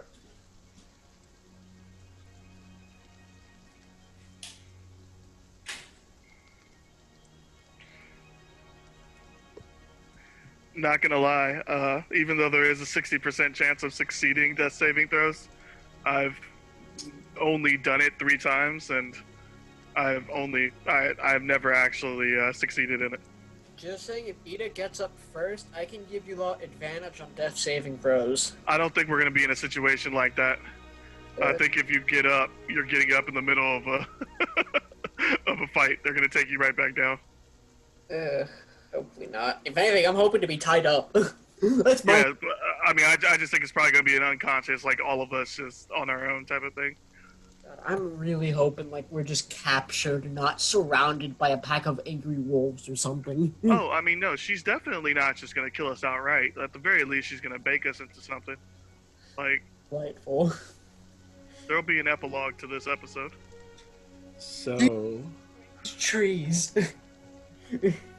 all right. Feed us a baby. I always wish I could hear the conversations. I always they always sound so good when I come back. Cause I do run and set things up. So when I put my headphones down, I'm like, oh, what did I miss? Yeah. Alrighty. So as we pick back up, we describe where we set up that Shay Ida was going to begin with a dream that she was having. So yeah, Ida, back as a little girl, back at the monastery with her friend, the one that she's doing her entire quest off of. She's back reminiscing about playing with her. Monks once again scolding her for not paying attention. Them just giggling. She's just sort of reminiscing on the old times, and then all of a sudden she hears it. All of a sudden she looks back, and all she sees. Whoop, you got low? I missed you there. Oh, sorry. Essentially, she's just reminiscing on days gone by, and then it turns when she looks back for a second at her friend. She notices her missing, and then it goes up in smoke. As she notices her friend missing, give me a death save.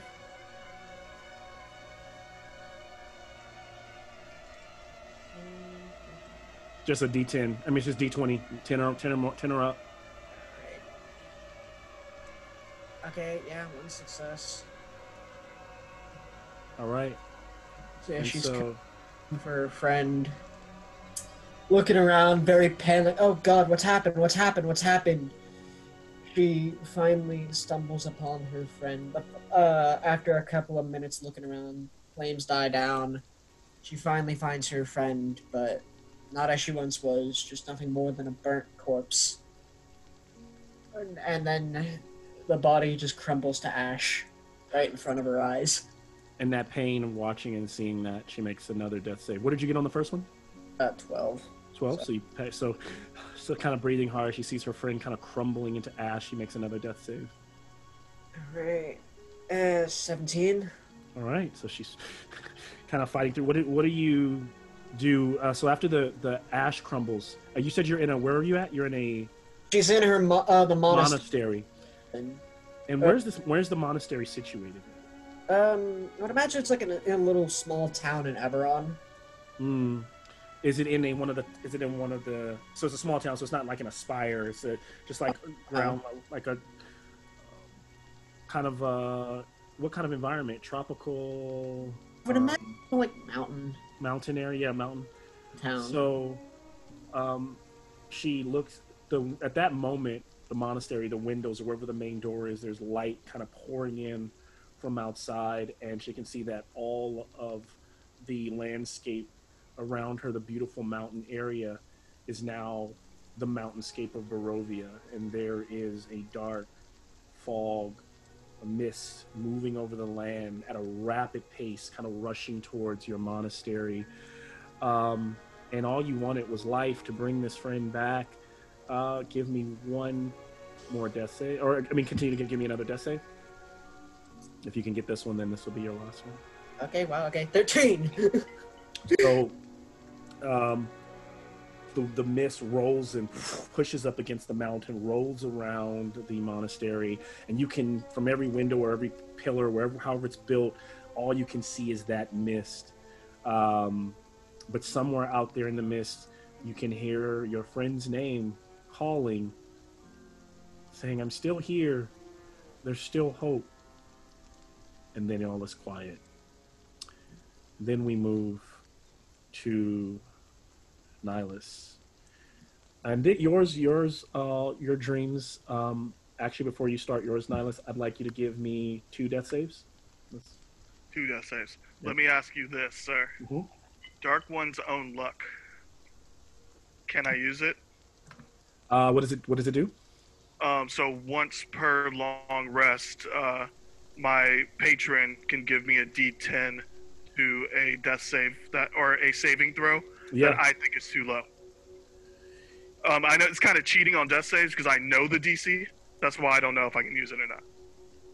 But it's supposed to be something where you roll and you're like, I think that's too low. Let me roll something on top of it. Yeah, but I don't know if it's ever been used for. I don't think you can use anything for death saves. I think. Got it. Yeah. I just wanted to double check. Yep. Okay, cool. So 2 of them, huh? 2 of them. Yeah. Let's just to see where you're at. Double nat ones. Let's do it. All right. That is an 18 and an 8. All right. So 1 pass, 1 fail. 1 pass, 1 fail. So based on those 2 rolls, I'll allow you to kind of, maybe that might influence some of your, but where are you at in your dream or your sequence? Whether this is a dream or not, it feels all too real for all of you. What are you seeing or what's happening to you? I would think that Alice would be back in the Underdark, just trying to fumble his way as a kid, carrying his master's spell book and trying to avoid monsters, with this voice in the back of his head saying that if you can make it, we have work to do. And it's just, from what he remembers, it was a much smoother run, but right now he could see the light, but it just feels like a tunnel that's extending further and further, like the light's going farther away. He doesn't know if he can make it. And he sees that light moving away. Give me another death save. That is an 18. All right. And so as the light continues to move, it kind of halts, and he has a chance to push forward. And you say he has a book on his back and some books that he's carrying, or for he just stole some of the scrolls. Yep. He stole what Malchus had told him to. So he stole his master's spell book, and he has a couple like just spell scrolls and whatever he thought was useful, and just took off. And so he continues to push forward. So he's got 2 successes, 1 fail. Give me another. Get through that save. Please don't that one. An 11. All right. That's my first death save success. Nice. And so he pushes through, and that light starts to get brighter and brighter and brighter, and he breaks through into the light. And as he lands on the ground, he kind of looks around, and he's in this very dark, long, like a palace room. And there, out of the shadows, something. The ceiling is at least 40 feet high. Something is crouched, sitting in the corner in the darkness, leaning over, and its eyes, as it leans out, it says, "Did you bring me what I asked for?" And its long, dangly claws. And then, actually, I'll allow you to describe. You recognize it as Malchazid. What does Malchazid look like? Malchazid, he's a pretty scary dude. He has a crazy scar across his face. When he was branded when he was kicked out of the Celestine court. He's basically looks like a pit fiend. Big dude, big red, scary red wings, huge sword, horns coming out top of his head. It's really just a big scar that makes you identify him in the middle of his forehead. And so he says, "Did you bring me what I asked for?"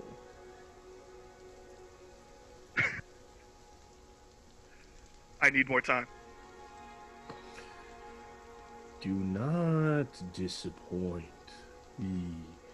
And then the top of the entire cathedral kind of blows off and starts to float away like chunks of rocks as he kind of lifts off, and all around you is Barovia as Malgus begins to fly away. And then almost like instinct, you look over and you can see Castle Ravenloft, but almost like as though you had crazy like Superman vision. It like pushes in 1, 2, 3, and it's almost as though you're standing right there in front of him, even though you know your body is still way back wherever this cathedral is. You're standing off in the distance. You can see Strahd standing on his parapet, looking in your eyes, and saying, and kind of he gives you a look, and he says, "Beware what master you serve." And then you go to black. Ellen, give me 2 death saves. That is a 13 and a 16. Nice. So nice. So go ahead and tell me what you're seeing. Okay. So you guys have all stabilized. Well, I need to roll one more, don't I? No, you do. No, so you got 2 successes. I'm saying everybody has stabilized so far. I still want to hear your opening of your story. So yeah, you're the last of the group. Yeah. So my dream,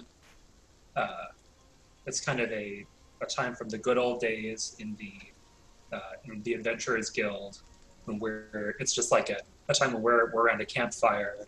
We're going, we're in transit on the way to go do some kind of quest, and we're just gathered around. It's kind of after, like, Eldith has the book at this point, but hasn't been twisted by it yet.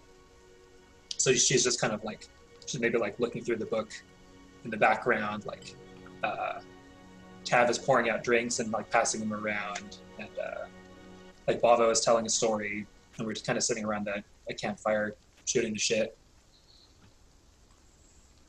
Nice. And as you are sitting around the campfire, Bavo's like telling his song. You kind of look over at Eldith, you look over at Tav, you look over the group that you've built something with. You feel a lurching kind of in your chest, and you give me another death save. Fail. And so, almost like suddenly it feels like the vision of all of it begins to shake a little bit, like it's being torn away from you. And you've got 2 successes, you've got 1 fail. And you slowly start to kind of drift, and there's a part of you that doesn't want to lose this moment, doesn't want to stay, and so with all of your very being, you are trying to hold on. You want to be here. Give me another save.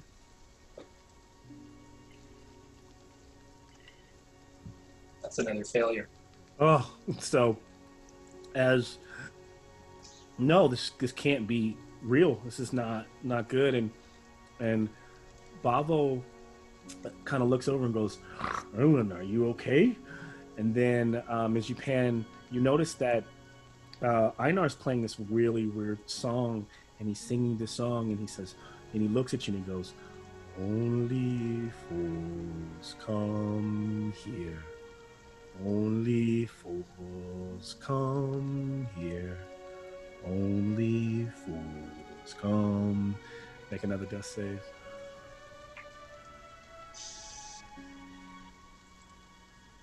16. And so right as you're being I have a ripped heart away, you're like, "No, only," and you start to fade, and the world around you starts to break up, and everything kind of fades. And Ellen, you're the first to open your eyes, and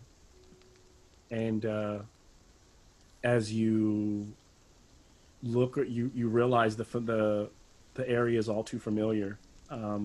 The environment is the interior of Lysaga's hut, and you are tied you're bound tighter than you've never been. Like, you cannot move an arm, you cannot you can't make a symbol with your hands, and then you are gagged around the mouth. You can't even say anything at the moment.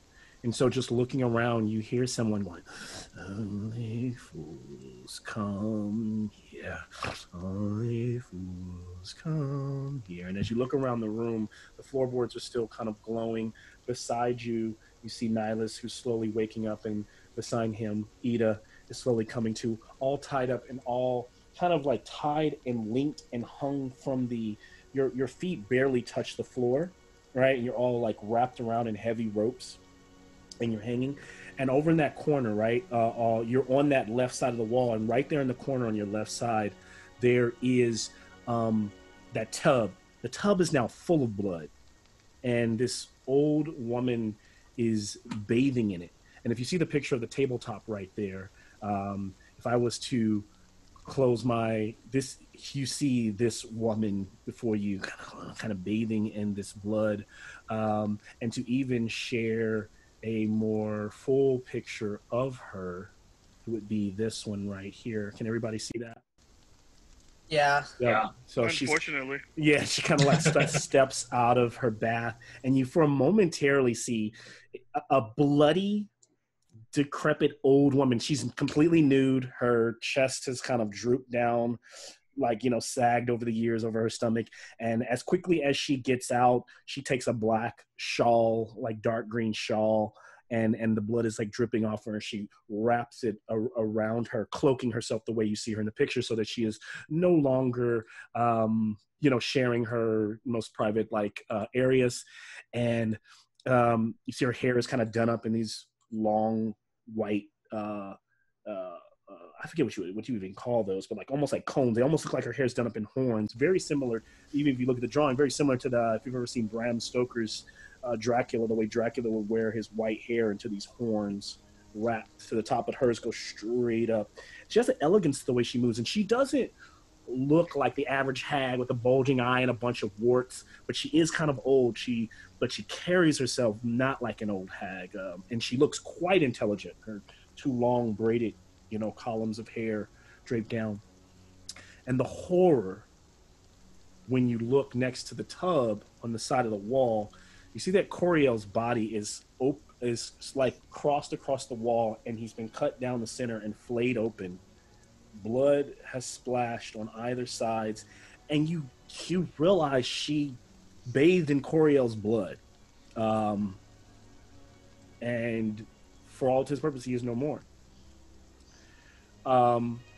At that, she says, "Only fools come here." She gets closer. "Only fools."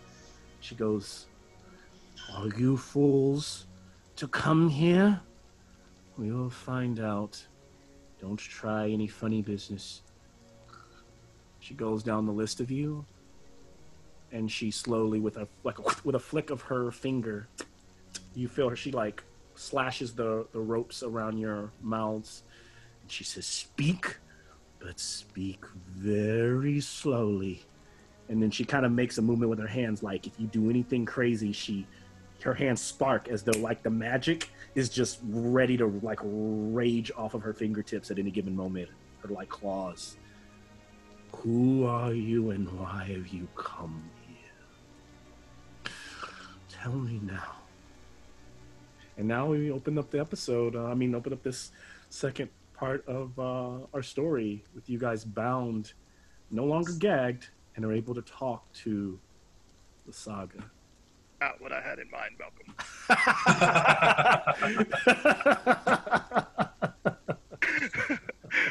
All right.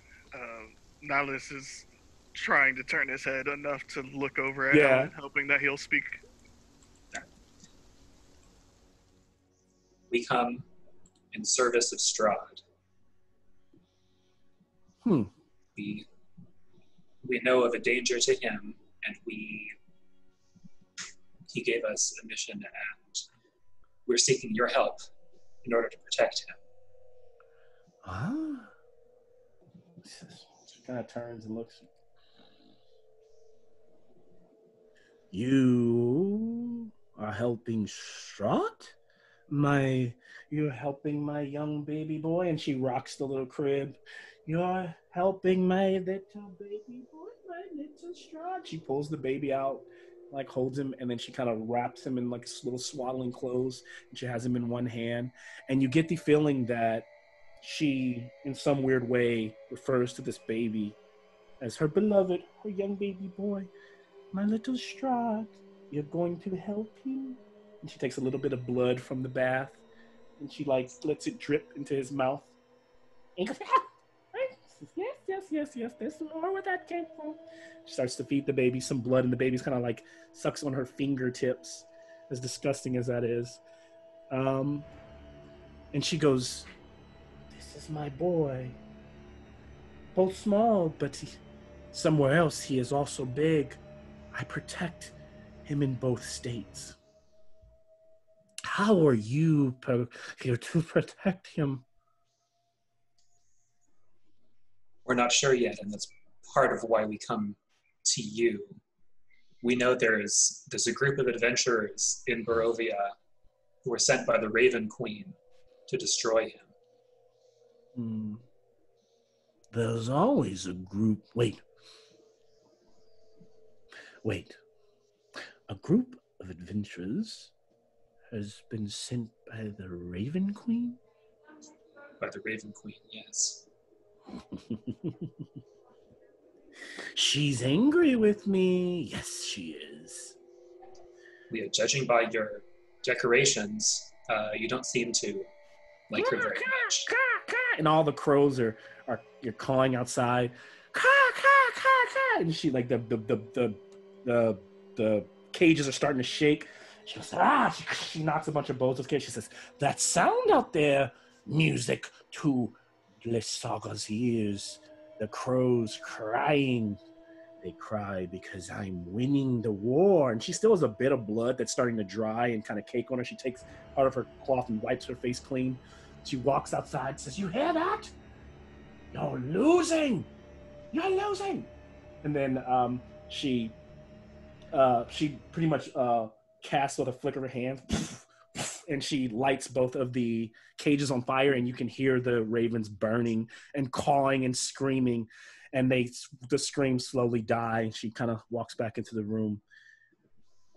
This group, you see, I want all of the ravens dead. The were-ravens, none the raven alike. Because you can't tell when you look at them. And he kind of gets really close to Ellen's face, and she's strangely always putting her fingers as closely to you guys' face as possible, to his nose. And she's like, those ravens, they are the only major threat to my baby boy. So I must make sure they all die. So it's good that this group has come. Many groups have come, but they've all failed. But if they've come, there's a chance to completely crush whatever hopes the Raven Queen has. Yes, tell me more. I'm not sure what else to tell. We spoke with Strahd, and he sent us in search of the Wand of Orcus. And, well, I guess I can't really. I'm tied up, so I can't gesture, but you may have seen that we have recovered part of it. We were hoping you could help us locate the rest. What did you recover? Part of the Wand of Orcus. Interesting. She goes to her desk, and she goes under it. She pulls a big book out, big tome. She slaps it, and dust goes up on her desk. She starts flipping through, and she looks back at Ada and Nihilus, and she goes, you two don't talk? And she goes, Oh, ma'am. and he's saying, looking, she goes, that's here, huh? That makes sense. What? My baby boy wants the Wand of Orcus? And you have That's what he seeks. Ah. Yes. Well, why has she sent you to me? What can I help you with? Well, he didn't send us directly to you, but we thought you might have information, might be able to help us. I might. But as you know, nothing in Barovia comes for free. So, maybe if you... And she kind of gets... Chris kind of has a weird thing for Ellen. She kind of gets close to him. She kind of like... I think like it's almost like she looks at some of your features and you kind of remind her of Strahd in some way. The kind of angles of your... You're half-elf, right? So the angles of that face and that like that... The demeanor, you're pale. She's like, you say scratch my back and maybe I scratch yours. Maybe you seem to have a problem with these were-ravens. Can you tell us more about them? Yes. Maybe we could help there. The Martikoffs, and she pours herself like a drink in some like dirty glass. It says, the Martikoffs are a bane in existence. A thorn in my boy's side, and therefore a thorn in mine. You see, the Wizard Winery provides the only hope for the people of Barovia. It gives them moments of happiness, and it allows them to forget about my baby boy. And they should always be thinking about him. And therefore, I started first by sending my scarecrows, and she looks outside of her front porch. Get, go and watch. And you can hear something skittering out there. Yes, they are good servants. She says, I send them to pester the winery at first, but then I made a deal with the druids, the dark druids, and they decide they were worshiping Strahd as well, which I appreciated. They have a ritual happening right now, which I actually recommend. If you're worthy, you should see. They're bringing a great twig blight, bigger and better than anything that can be built, can be made, and it is going to finish off the winery and that Blue Water Tavern for good. And it's only a matter of time before the ritual is complete. Hopefully they make it look like my baby boy. You see, between my scarecrow and the druid's blights, we have been, and this makes you remember you guys went to the winery, you remember all the twig blights that were surrounding it. You suddenly start to have flashbacks of the scarecrows. So it lets you know that the druids and this woman are kind of in cahoots. And she starts to kind of explain how they tricked the were-ravens. And she goes, yes, it was very easy. The first time we attacked, we were so smart. You see, they tend the vines, they tend the fields for the wine. And then while they were gathering grapes, we snatched them and we attacked them. And attack with magic and finish off the were-raven. See, the were-raven is not that strong. And then when they flew away, those that escaped, they landed in the trees. When they landed in the trees, we attacked. And we snatched more of them away. The second attack, the patriarch, Davian Martikoff, he was ready. And he had sent his family away, sent them into hiding, but we got him. I want him dead, but the druids, they're looking for something else from him. I don't know what it is, but I told them they need to kill him at all costs. They need to hurry it up.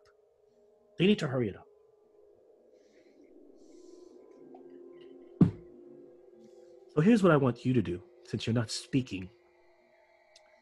Go to the winery, find the rest of the family, kill off the Martikoffs, that group. Then when you're done, if I have not killed Yurin and his family, go to Valaki and kill them too. And when you have finished those two things, when that family is no more, I will tell you where to find the other parts of what you seek. Pardon my asking, ma'am, but to sum up your request, you want us to kill a bunch of people who are causing your Strahd trouble, yes? They're not people. The raven people. Were ravens. That's not a... Yes, were-raven people. Wow. They are scum. They need to be driven away, fired, boiled, eaten, hung, whatever you can do to them, do it. Any particular method you want us to do with them? Maybe torture them, bring their heads to you or something? Maybe drink all their blood? You seem to enjoy bathing in blood. Give me a charisma, a persuasion check. You're killing me, Ada. Go ahead. Ada, yeah. Huh. All right, let's see how well. Oh, wow. Yeah, no, just 20, dirty 20. Okay. You get a lot of dirty 20s, man. She kind of leans in close. She says, I like the way you think, but the way you dress and what I smell on you. Yeah, there it is. Behind, yes, behind all that goody, I sense what the darkness, the necromancy. Yes, you've studied. You could be useful yet. But I don't like your pretty face, and maybe I should just claw it off and wear it for my own. See, the blood helps keep me as young as possible. Yes, you are very young and very pretty, might I add. And she starts to kind of carve her finger around your face and starting to slice like right above your... And as you say she's pretty, she's like, she stops. She goes, you think so? Yeah, absolutely. Thank you. And so you've gotten some information from her. Are there any questions? What are you guys feeling about this? You know, what she's asking of you? And This is right up Niles' alley. He's staying quiet because this is what he wanted to begin with. Yeah, Ada's keeping shut. She has no idea who these people are, that these were-raven people. She's never met them before. She's heard of were-ravens from the group, but all she really knows is this witch has her hostage, and if she doesn't do what she says, she might end up wearing her skin like some sort of costume.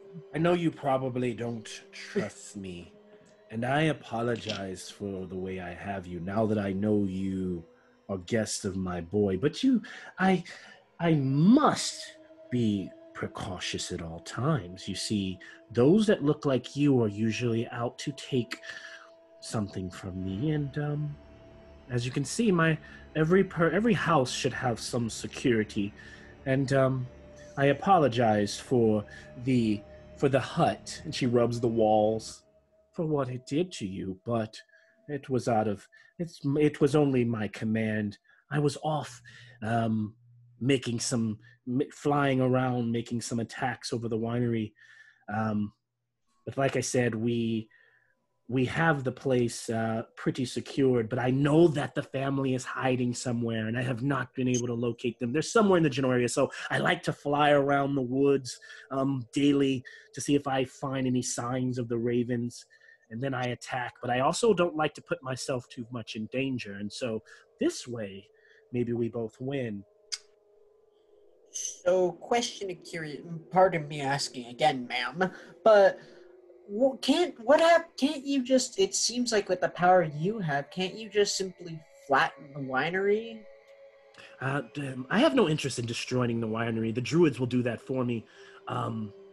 And my hut will not leave. But like I said, I do have great power, but that puts I constantly don't like sticking my neck out there, if you know what I mean. Yes, agreed. I can totally understand that.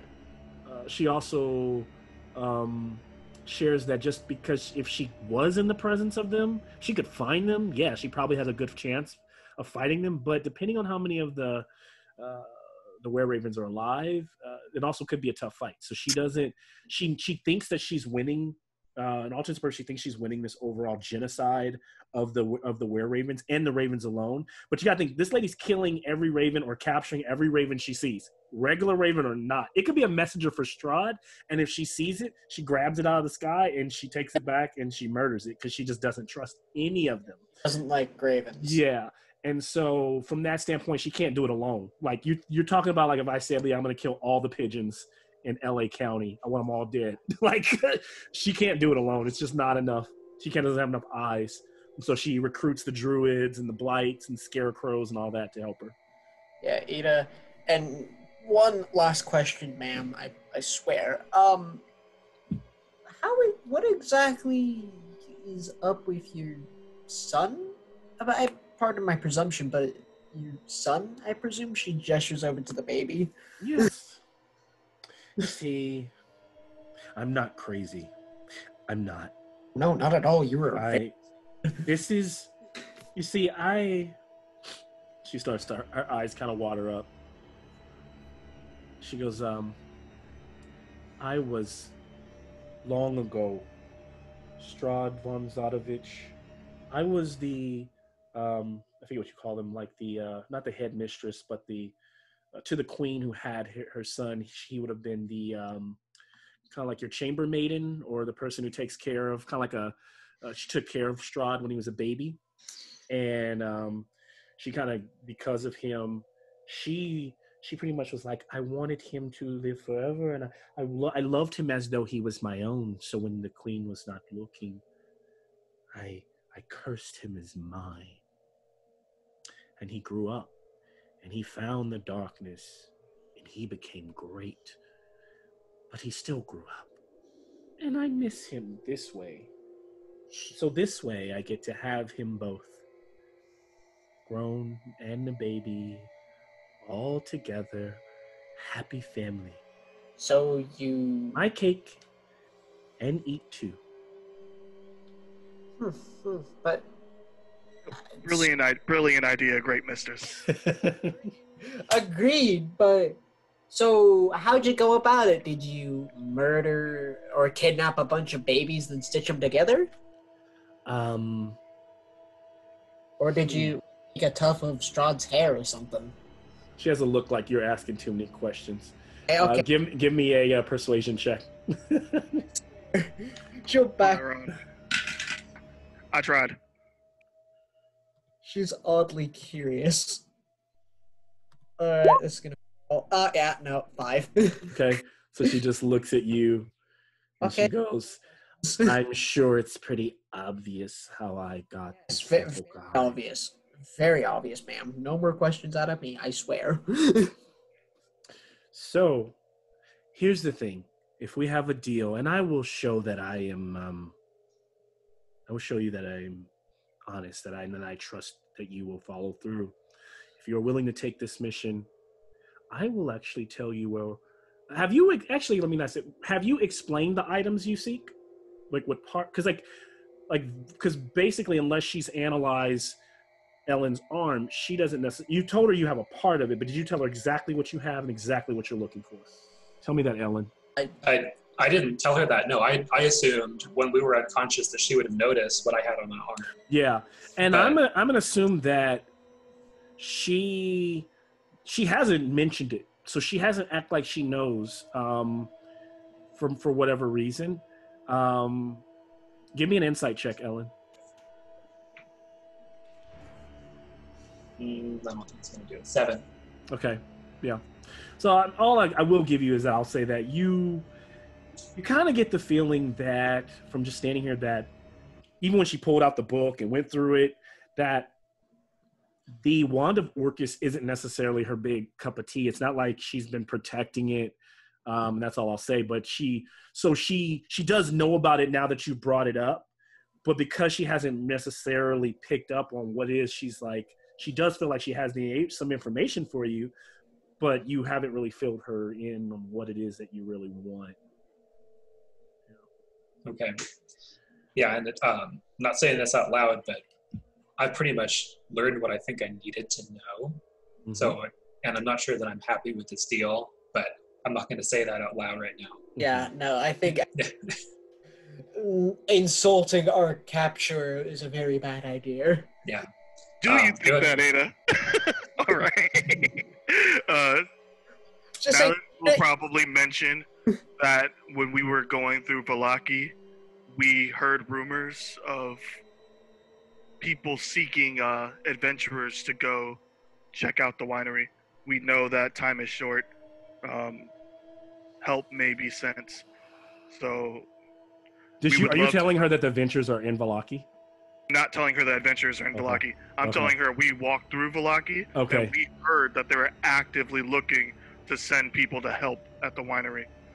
So I'm asking for reinforcements, and we would love to be a part of that.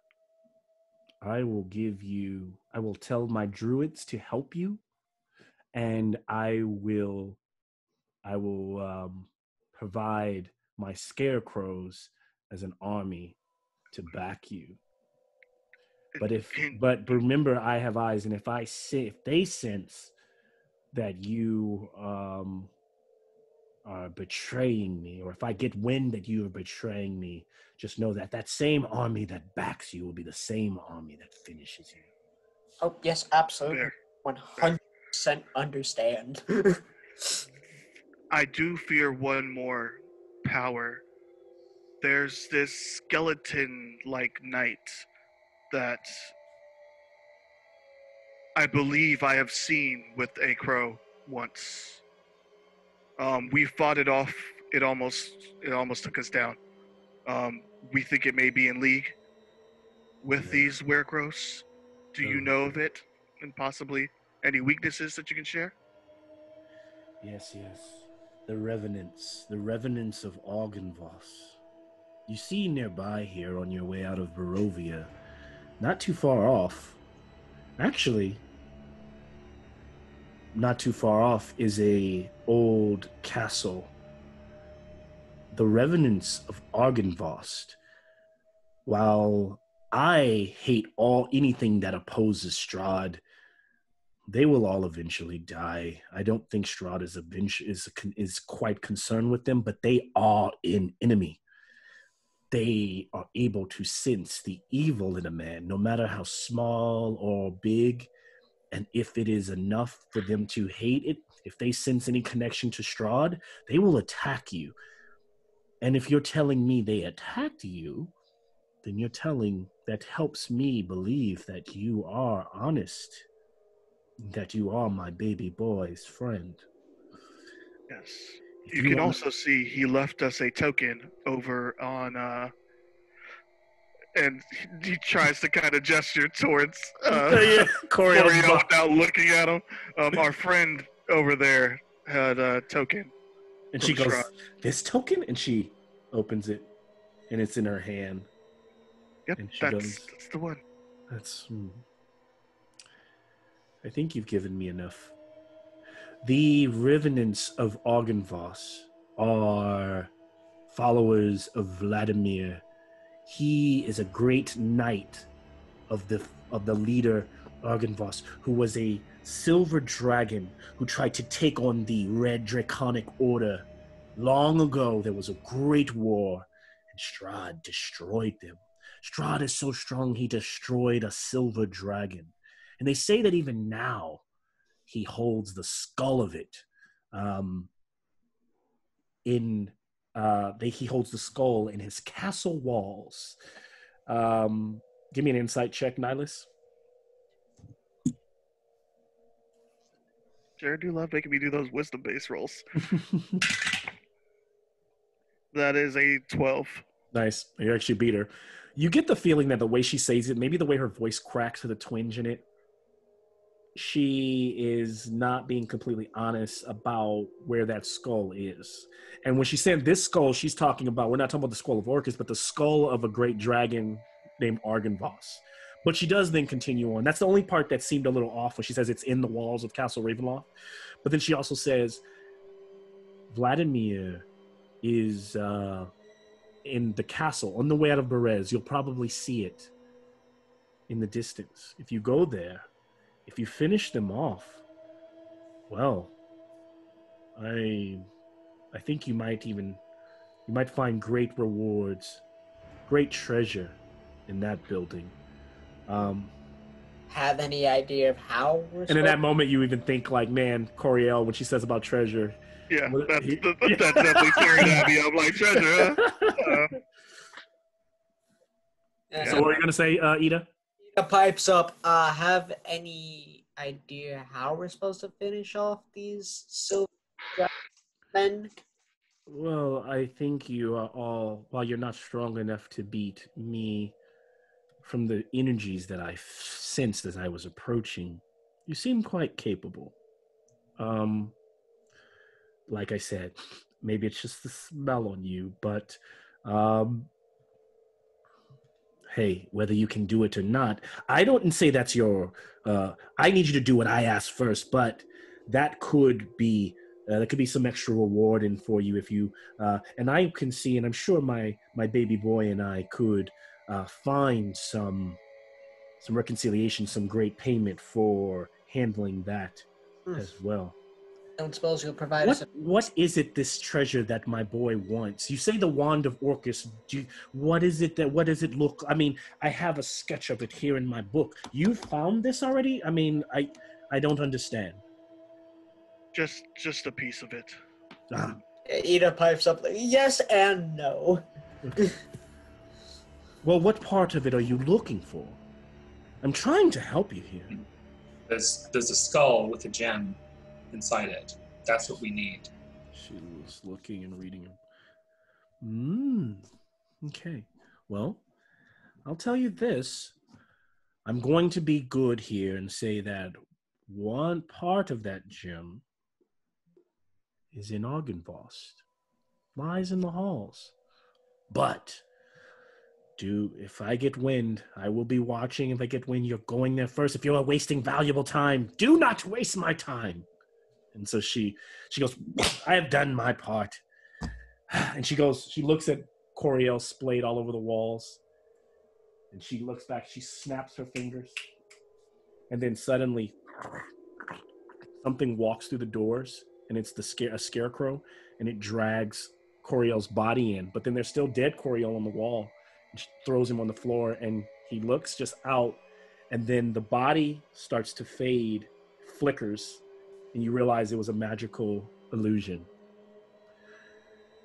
I wanted to see. Your friend, he is alive. Ida's eyes go up and like, oh wow, okay. Yeah. Okay. Tiefling blood doesn't do much for me. Children's is much better. She says, I was going to kill him, but he could be useful. So you like children blood? Like what type of blood are we talking about? Hey. She snaps her face up to you. She's like, Okay, got it. she goes, I am going to walk outside. I am going to walk away.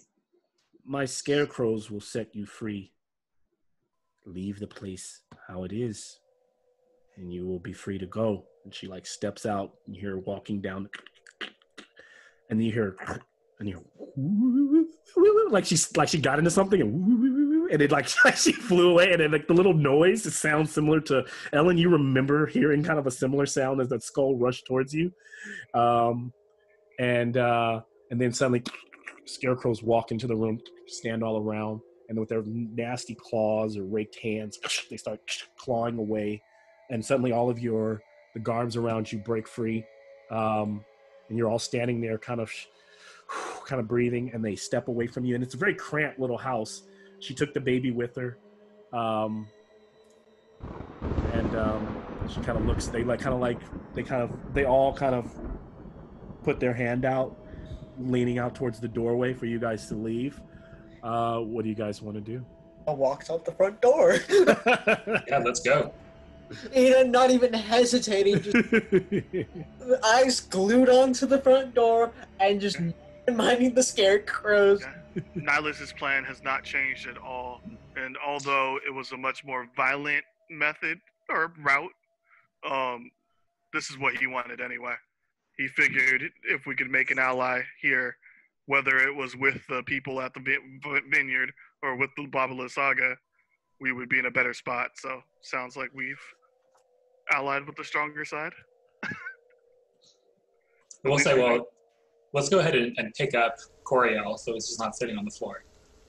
Yeah, so you pick Coriel, and he kind of starts to snap and come to. He's like, what happened? And it's like We really need to know. Just we died to a swamp. We almost died to the master of the swamp. Another tree tried to kill you. It And then seems like it's pretty common here. beyond the clouds rolling above, it's still raining.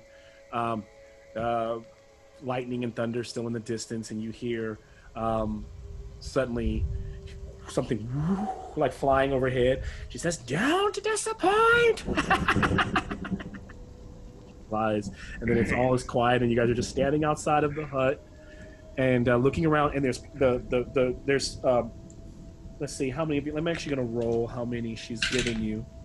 So for now, 6 Oh, now you want to roll low, huh? 6 scarecrows. Well, I rolled a d10, so out of 10, Okay, no, that's pretty good. yeah, you got 6 scarecrows that kind of walk up and they kind of like go at attention, and they're like literally surrounding you all, but they look like soldiers. And then you realize that you can give them orders and they'll do what and so we'll kind of meta and say that one of you just like said something. So somebody give them an order. Somebody who would have been it.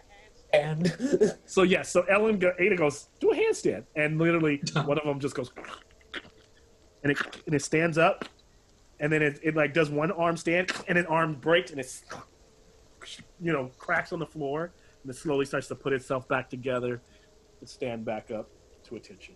Ada's just Do I see anywhere the one that I blasted? That one's still laid out in the field, yeah, but it's like it's gone. It's like the one that it's just like no, you don't. That one has probably gone back for repairs since it wasn't dead. It's probably just walked away or stumbled. Would you want that one back? I mean, is that No, I was just curious about how quickly it was able to recover from an injury. I feel like this one doesn't. None of them look like that one. So these are probably she probably gave you some fresh ones that weren't hurt. Much appreciated. So you guys still have them, and from what we know, there's a few still over there. Yeah, and so you can command. I'll tell you this right now. You can command the one she's giving you, and then you can look up the Scarecrow stat. But they have about 36 hit points. They have an armor class of 11, and they do 2 attacks with their claws. So it's a small little army of.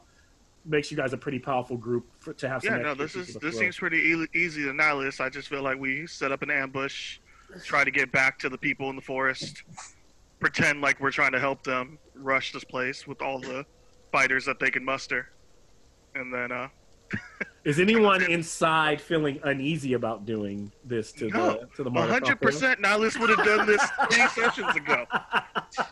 I want to talk about this, but I'm not sure. these people, but at the same time, she's weary on allying herself with obviously a pretty insane, super powerful nursemaid. They let me live, but these crows knocked me out for no reason. True. Like, me and Nihilus and the crows, we'd have no love. No love lost. Gestures to And Nihilus didn't like Markov very much in the inn either. Yeah. Felt like he was a bit of an asshole. The wife, the kids, I mean, kind of gestures. he'd rather not kill them, but if that's what Lysaga said, Yeah. Yeah, she wants them wiped out, and you know now that like the entire family of Were-Ravens. I will say that Nihilus' reservation is that the last thing he heard before he woke up was "Be careful of your masters," and now it seems like he's picked up a third. Oh no, that was just it was just with Lysaga. Okay, I see what you're saying. And that worries him a bit. Yeah, But gesture. you would like to talk to. I think if possible, we'd like to talk to Strahd before we make this move. It just kind of whispers over to Nihilus, like, "Hey, we should probably contact Strahd about this if we're gonna actually go through with, murdering the tribe of Were-Ravens." Okay. And so, are you guys plan to kind of just march? So if we look, actually, let's go back to if we're on. Yeah, I mean, I guess the scarecrows can march us straight out of here. And by the way, I never revealed it, but I'll just say, like, I'll reveal on the Roll20 map that essentially Lysaga's hut, even though it walks, so it could be somewhere else next time you come. Has it moved from the original location where we were? No, it's standing right there but this is where you found it. It's right there, and I can do. I don't know why it won't let me grab it. Okay. So on the map layer. Okay. Well, yeah, but it's if I can ping, which I can't right now. It's I don't know if anybody sees my ping, but it's right here. I'm not even seeing anything. Just Oh, where are you guys? Yeah, nothing. It's just a We're still black on that screen. black map. That's so weird. Like because last game you could all see Barovia. I mean, you could all see Berez. This time you guys can't for some reason. Yeah, we were able to see it when we got there too. Like Oh, you when I could signed in this morning. this early, morning you I could was like, see it. yeah. I don't know. So when maybe, oh, did I move you? Oh no, you know what? I moved you to the. So yeah. That's why I got to figure out what the black is on. So you can see Berez now, right? Hold on. So now you should be able to see. Whatever reason, it must have it has the Baba Lysaga's hut blacked out, so I have to like take the Fog of War off of it. I don't know why, but on Berez you should hopefully see now. Let's. Now. Are you guys in Berez now? Yep, I see it. Yeah. Okay. Yep. So That's the hut right there. that's huh? the hut right there. And so you guys were down here. You went through the ruins. This is the mansion. This is the graveyard. And so yeah, and then we're pretty much heading on your way out if you want to head back towards Vallaki. And she pointed towards this direction as where like that castle would be. And now I'll take you guys back to the main map. And so you're down here on the main maps. This is pretty much all of Berez right here on you. And if you look up right beyond these, yes, she's somewhere over here is where this castle is supposed to be. But it's on your way out. But of course, she wants you guys to head back to Vallaki. And then you know the winery is over here. And then I'll also remind you from time to time about your cards. Remember one of the cards, as you were entering Berez, the fog waft, and you could see something. You could see a tower, like a great wall over here. And it was a callback to one of your fortunes. I'll allow Ellen to bring that up. I'm not going to read them off, but if you read the right ones, I'll remind you of that. But I remember I opened this area up specifically because you guys you were talking about your fortunes from the Vistani. So there are several little hooks and different little locations that are also open to you right now. So I'm curious. What are we at in terms of? I know we're conscious. So we just have 1 health currently. Yeah, you essentially all have like 1 health. You like just that you're just like you're hanging on. I mean, you feel achy, you feel beaten. You definitely aren't up for a good fight right now. Would not be a good idea. Yeah, figured as much. I pretty much assumed as much. We'll probably rest at the edge of Berez before we leave. Yeah. Okay, Yeah. so the party starts moving out of Berez, and as you find a The spot, White Tower Golden Knights, is that what we're looking for, sir? the white tower of Golden Knights. Yeah, that's that other area. So the soldiers over here too. Yep. So Can you we're read what that was for the- me one more time? Can you read that again? What was the What I have written was tells of a powerful force for a good protection, a symbol, also treasure that will help us go to the mountains, climb the White Tower guarded by Golden Knights is what I had. Yep. Okay, so you got that one as well. any options of either A, wiping out the knights, B, kill of the were ravens. Well, are the Golden Knights and the Revenants of Argon? I can't say the word, but are they two different? Argon boss. Yeah. They're two different I will, areas. yeah, I'll allow you guys to decide whether those are the same people or not. But the tower that we saw is the same as what she told us to go towards. Not this tower. No. This is something that only relates to the... She pointed in this direction. She pointed in this direction. Okay. And So you then the guys other are tower that we saw was further south. yes, further south. Mm-hmm. Okay, so I would assume that they might not be two different people, but it's definitely two different locations. So we can hit that after we report our success. Hopefully, talk to Strahd. I'd say if anything, let's go. Wipe out these crows. Anything? What? Yeah, no, we're calling Strahd as soon as we get out of here. If he doesn't come to us on his own, we're burning the tooth. Like, this is too much for us. Agreed. Yeah. I was trying to avoid it, but yeah, Nihilus is like, no, not at this point. He's not taking any chances. I mean, we just got wrecked by a swamp Swamp Witch's house. I don't think we want to anger any more of her druids either. And I'm not not metagaming her outside. I will say that Nihilus does feel like that we probably could have got away if we did attack the house. So Nihilus might not be overly fond of you right now. And I'm also kind of thinking, like, we got the answers that I was looking for, but I also don't know that, like, it seemed like Baba Lysaga didn't actually really know that much about the Wanda Orcas. So I'm thinking, like, well, maybe even if we help her, she won't actually. Well, I will say this: you did see her.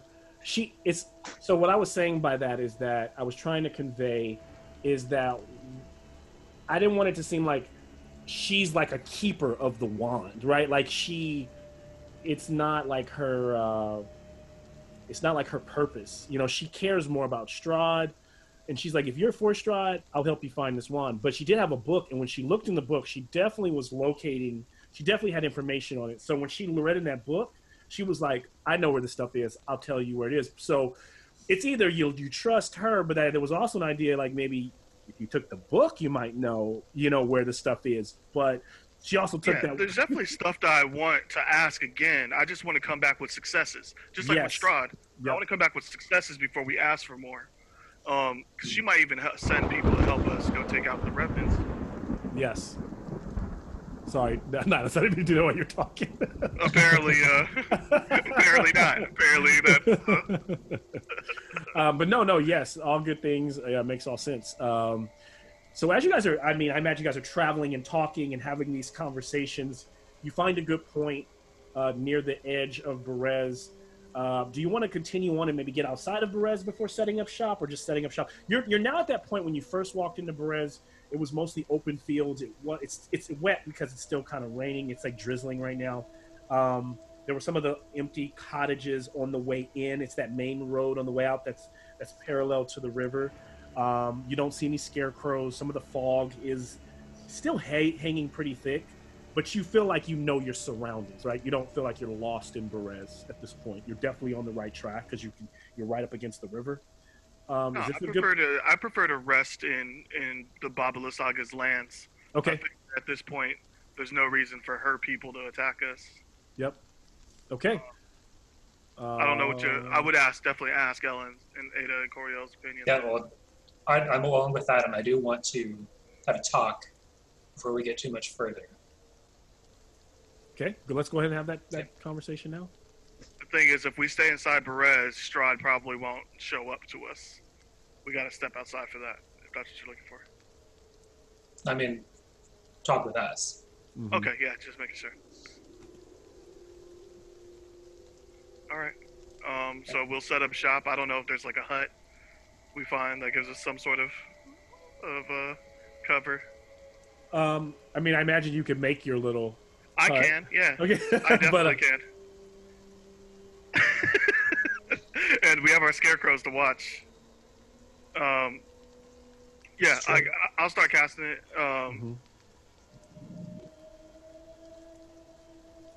Okay. So you've cast it. You've successfully cast your hut as you do. It's beautiful. It's the one thing, like a sore thumb. It sticks out in Barovia because it's so fancy, so shiny, and so clean, while everything around it is dilapidated. Yeah. But there you are. Ellen knows to stay next to me. Ada, did you stay next to me? Are you letting Ida inside this time? I didn't say anything to Ida. Did Ida stay next to me? Oh, yes. Ida, are you standing next to him? Ida wouldn't be next to you guys. I don't see why not. Okay. Yeah. Okay. I mean, like, I'm asking if you're standing within 10 feet of me. Yeah, absolutely. Ida's just sticking closer for you guys. So the hut. All right. Well, yeah. Then you'll see the dome actually populate from the inside, which is a little crazier because it's still the purple with the gold striations, but it's like translucent as well. Yeah, you can see out, right? You can see out. You can see out. Yeah. It stops the rain. It's ridiculous. Like, so I imagine like from inside, it's almost like when you're playing a video game and you're able to like cross inside something where it's almost like you can see outside the polygon. So you can see the structure, but you can see completely everything around you. Yep.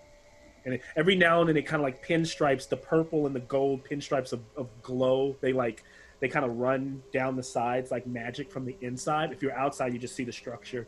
So now you guys are sitting there, maybe creating a nice little fire. Because it is airy, though, it doesn't create, it doesn't trap all the smoke and make you cough. It literally is able to waft out of it like a magical chimney. And you guys are warm and together. What would you guys like to share? And we're getting close to the end here, but just kind of, this is a chance to kind of make plans for the next episode. Ira just pipes up. So what now? We're gonna go kill the ravens or go after the knights? We're gonna what? Ada literally said she was gonna kill us if we went after the knights. Got it. Okay. I don't think we have a choice about doing that, but I think we do have a choice about how we do it. You want to kill them humanely, Ellen? What's your reservation here? I was thinking that they're hiding for a reason, and hear me out here. If we go and attack them, they're slippery, obviously, and if even a single one gets away, they can go and tell the tale and turn others against us. But these were-ravens are hiding among the regular humans in Balaki. What if we can somehow out them and turn the people against them as well? Do you think, does that make any sense? I'd be okay with that. I think at the very least, we need to make sure that this druid ceremony goes off without a hitch first. And that's the other thing. For that, she gave you the location. It's a place called Yester Hill, and it's if you find the winery and continue south, you'll see where the druids, their land is. It's a hill where they worship. Sorry, I mean to cut you off, Ellen. That's all right. That's fine. That's the other thing is the Baba Lysaga wants us to just straight up murder the were-ravens. The druids, she specifically said, want something else. Yes, they want something else with the patriarch of the family. We do need to make sure that guy dies. We need to know what's happening there because we need to make sure that guy is dead as well. So does it make sense then to meet with the druids first before we go off murdering them? You want to go meet with the Yester Hill druids or just the ones that are in the building walking up with the scarecrow so they know when we're Baba Lysaga? Which is The one, faster. Lysaga. Because there's 2 or 3 of them in the wine house, but it sounds like there's actually like a druid commune on this Yester Hill. Who do you want to go talk to?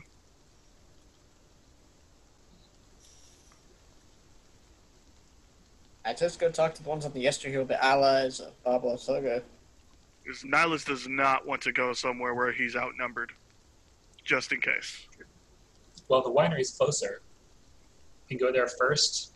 I'm assuming the scarecrows aren't going to attack us. No, we're going to leave the scarecrows in the wine fields with the other scarecrows. We're not going to take them everywhere. I don't think they'll follow us everywhere. I'm sure she has other means of watching us, unfortunately. Yeah. Yeah, I mean, I'm okay with that. If you want the more negotiations you want to do, if you feel like it'll make our jobs easier, okay. I will say that, regardless of what happens, killing off these scarecrows is my priority right now, unless Strahd tells me otherwise. Killing the scarecrows that we were just assigned. Or not the scarecrows. The werecrows, the were-ravens. Okay, yeah. Nihilus has a personal vendetta against them. He wants them dead as well. But also, he does not want to have to. He would rather fight their entire family than go up against Baba Lysaga again. That's fair. Yeah. Okay, so do we... If we priority head to is the winery, find Strahd. Priority is to talk to Strahd. Yes. We need to call him, see if he'll come talk to us before we even get to the winery. In my mind. I Yeah, just want to know if everybody's priorities are in the same spot. yeah. I'd say let's go first off contact Strahd in the first place before we move on. Are you guys camping out? Is this a short rest or a long rest? I'd say long. So another 8 hours. Okay, so I got to track. You guys have taken a good 16 hours in this episode, right? at least, and then addition of the talking and all the stuff that happened in the time that passed while you were knocked Yeah, I don't out. know. I would have probably said let's take a short rest, go Yeah. talk to Strahd, and then long Yeah. rest before we go to the village. Yeah. I don't know if I would want that much time to go by before I talk to Strahd. Yeah. Okay. Let's take this a short rest then. Yeah. So I can cast the hut whenever I need to cast the hut. This isn't a spell situation. Alright. Spell situation. Okay. So yeah, I mean we would take that short rest, have that conversation, And then walk right outside of Perez, and Yep. Hopefully do get whatever we need to do with that tooth necklace, whatever. okay. So we're heading outside of Brez, and the next thing is talk to Strahd, and then then you'll make a decision on where to go next. Is that the plan? We need to inform Strahd, and that's what Bob Lysaga told us. Mm-hmm. And if he's against us helping, then we won't do it. But as long as he's okay with that part, then we're gonna help. And we need to talk to him about Ellen's arm. Yeah, that We, too. we've achieved part of our mission, but it's currently stuck to Ellen's arm. I don't know how he feels about that. Got it. Okay. And so, within an hour, you guys take a moment of time, and after gathering yourselves and you're all starting to feel a little bit better, after getting some warmth, however Nihilus does it, wave of his hand, or the structure begins to dissipate and disappear. I just walk away. As soon as I walk out, it starts to dissolve. Starts to dissolve. So as you guys walk away from it, it starts to dissolve away, and you start to head down that road, leaving Debrez.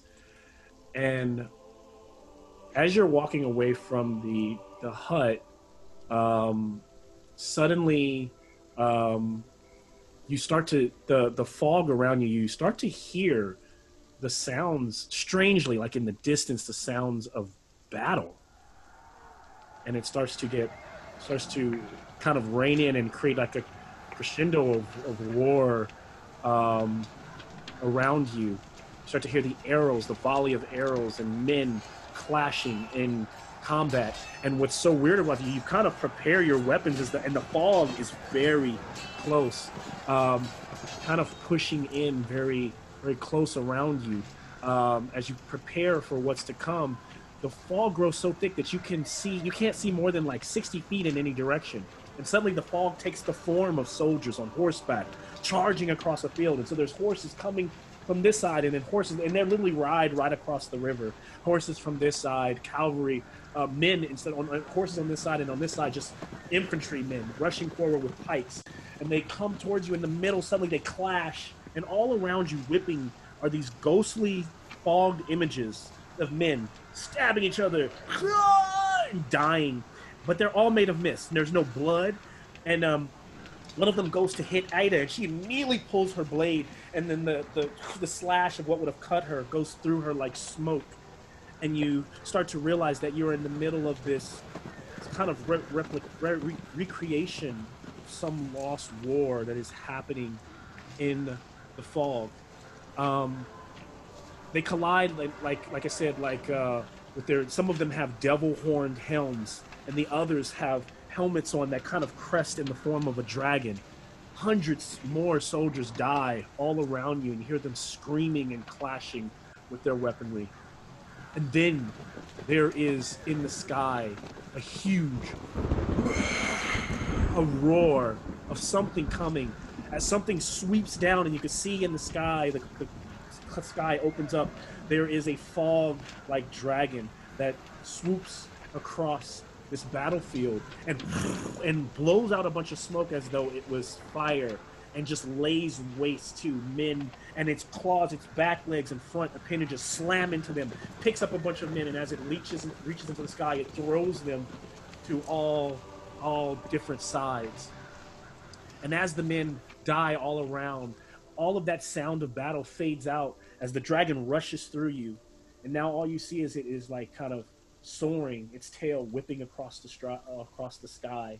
And as it does, it opens up the mist, and as it flies around, and as you look to your left, it leaves an opening in the fog. And there, like a beacon of hope on a small hill, there off in the distance, You see it for the first time. The castle of Argynvost, kind of dilapidated in the distance, with almost like the sun is actually like gleaming on it, and then the clouds slowly close, and all of it kind of fades, and you guys are just standing there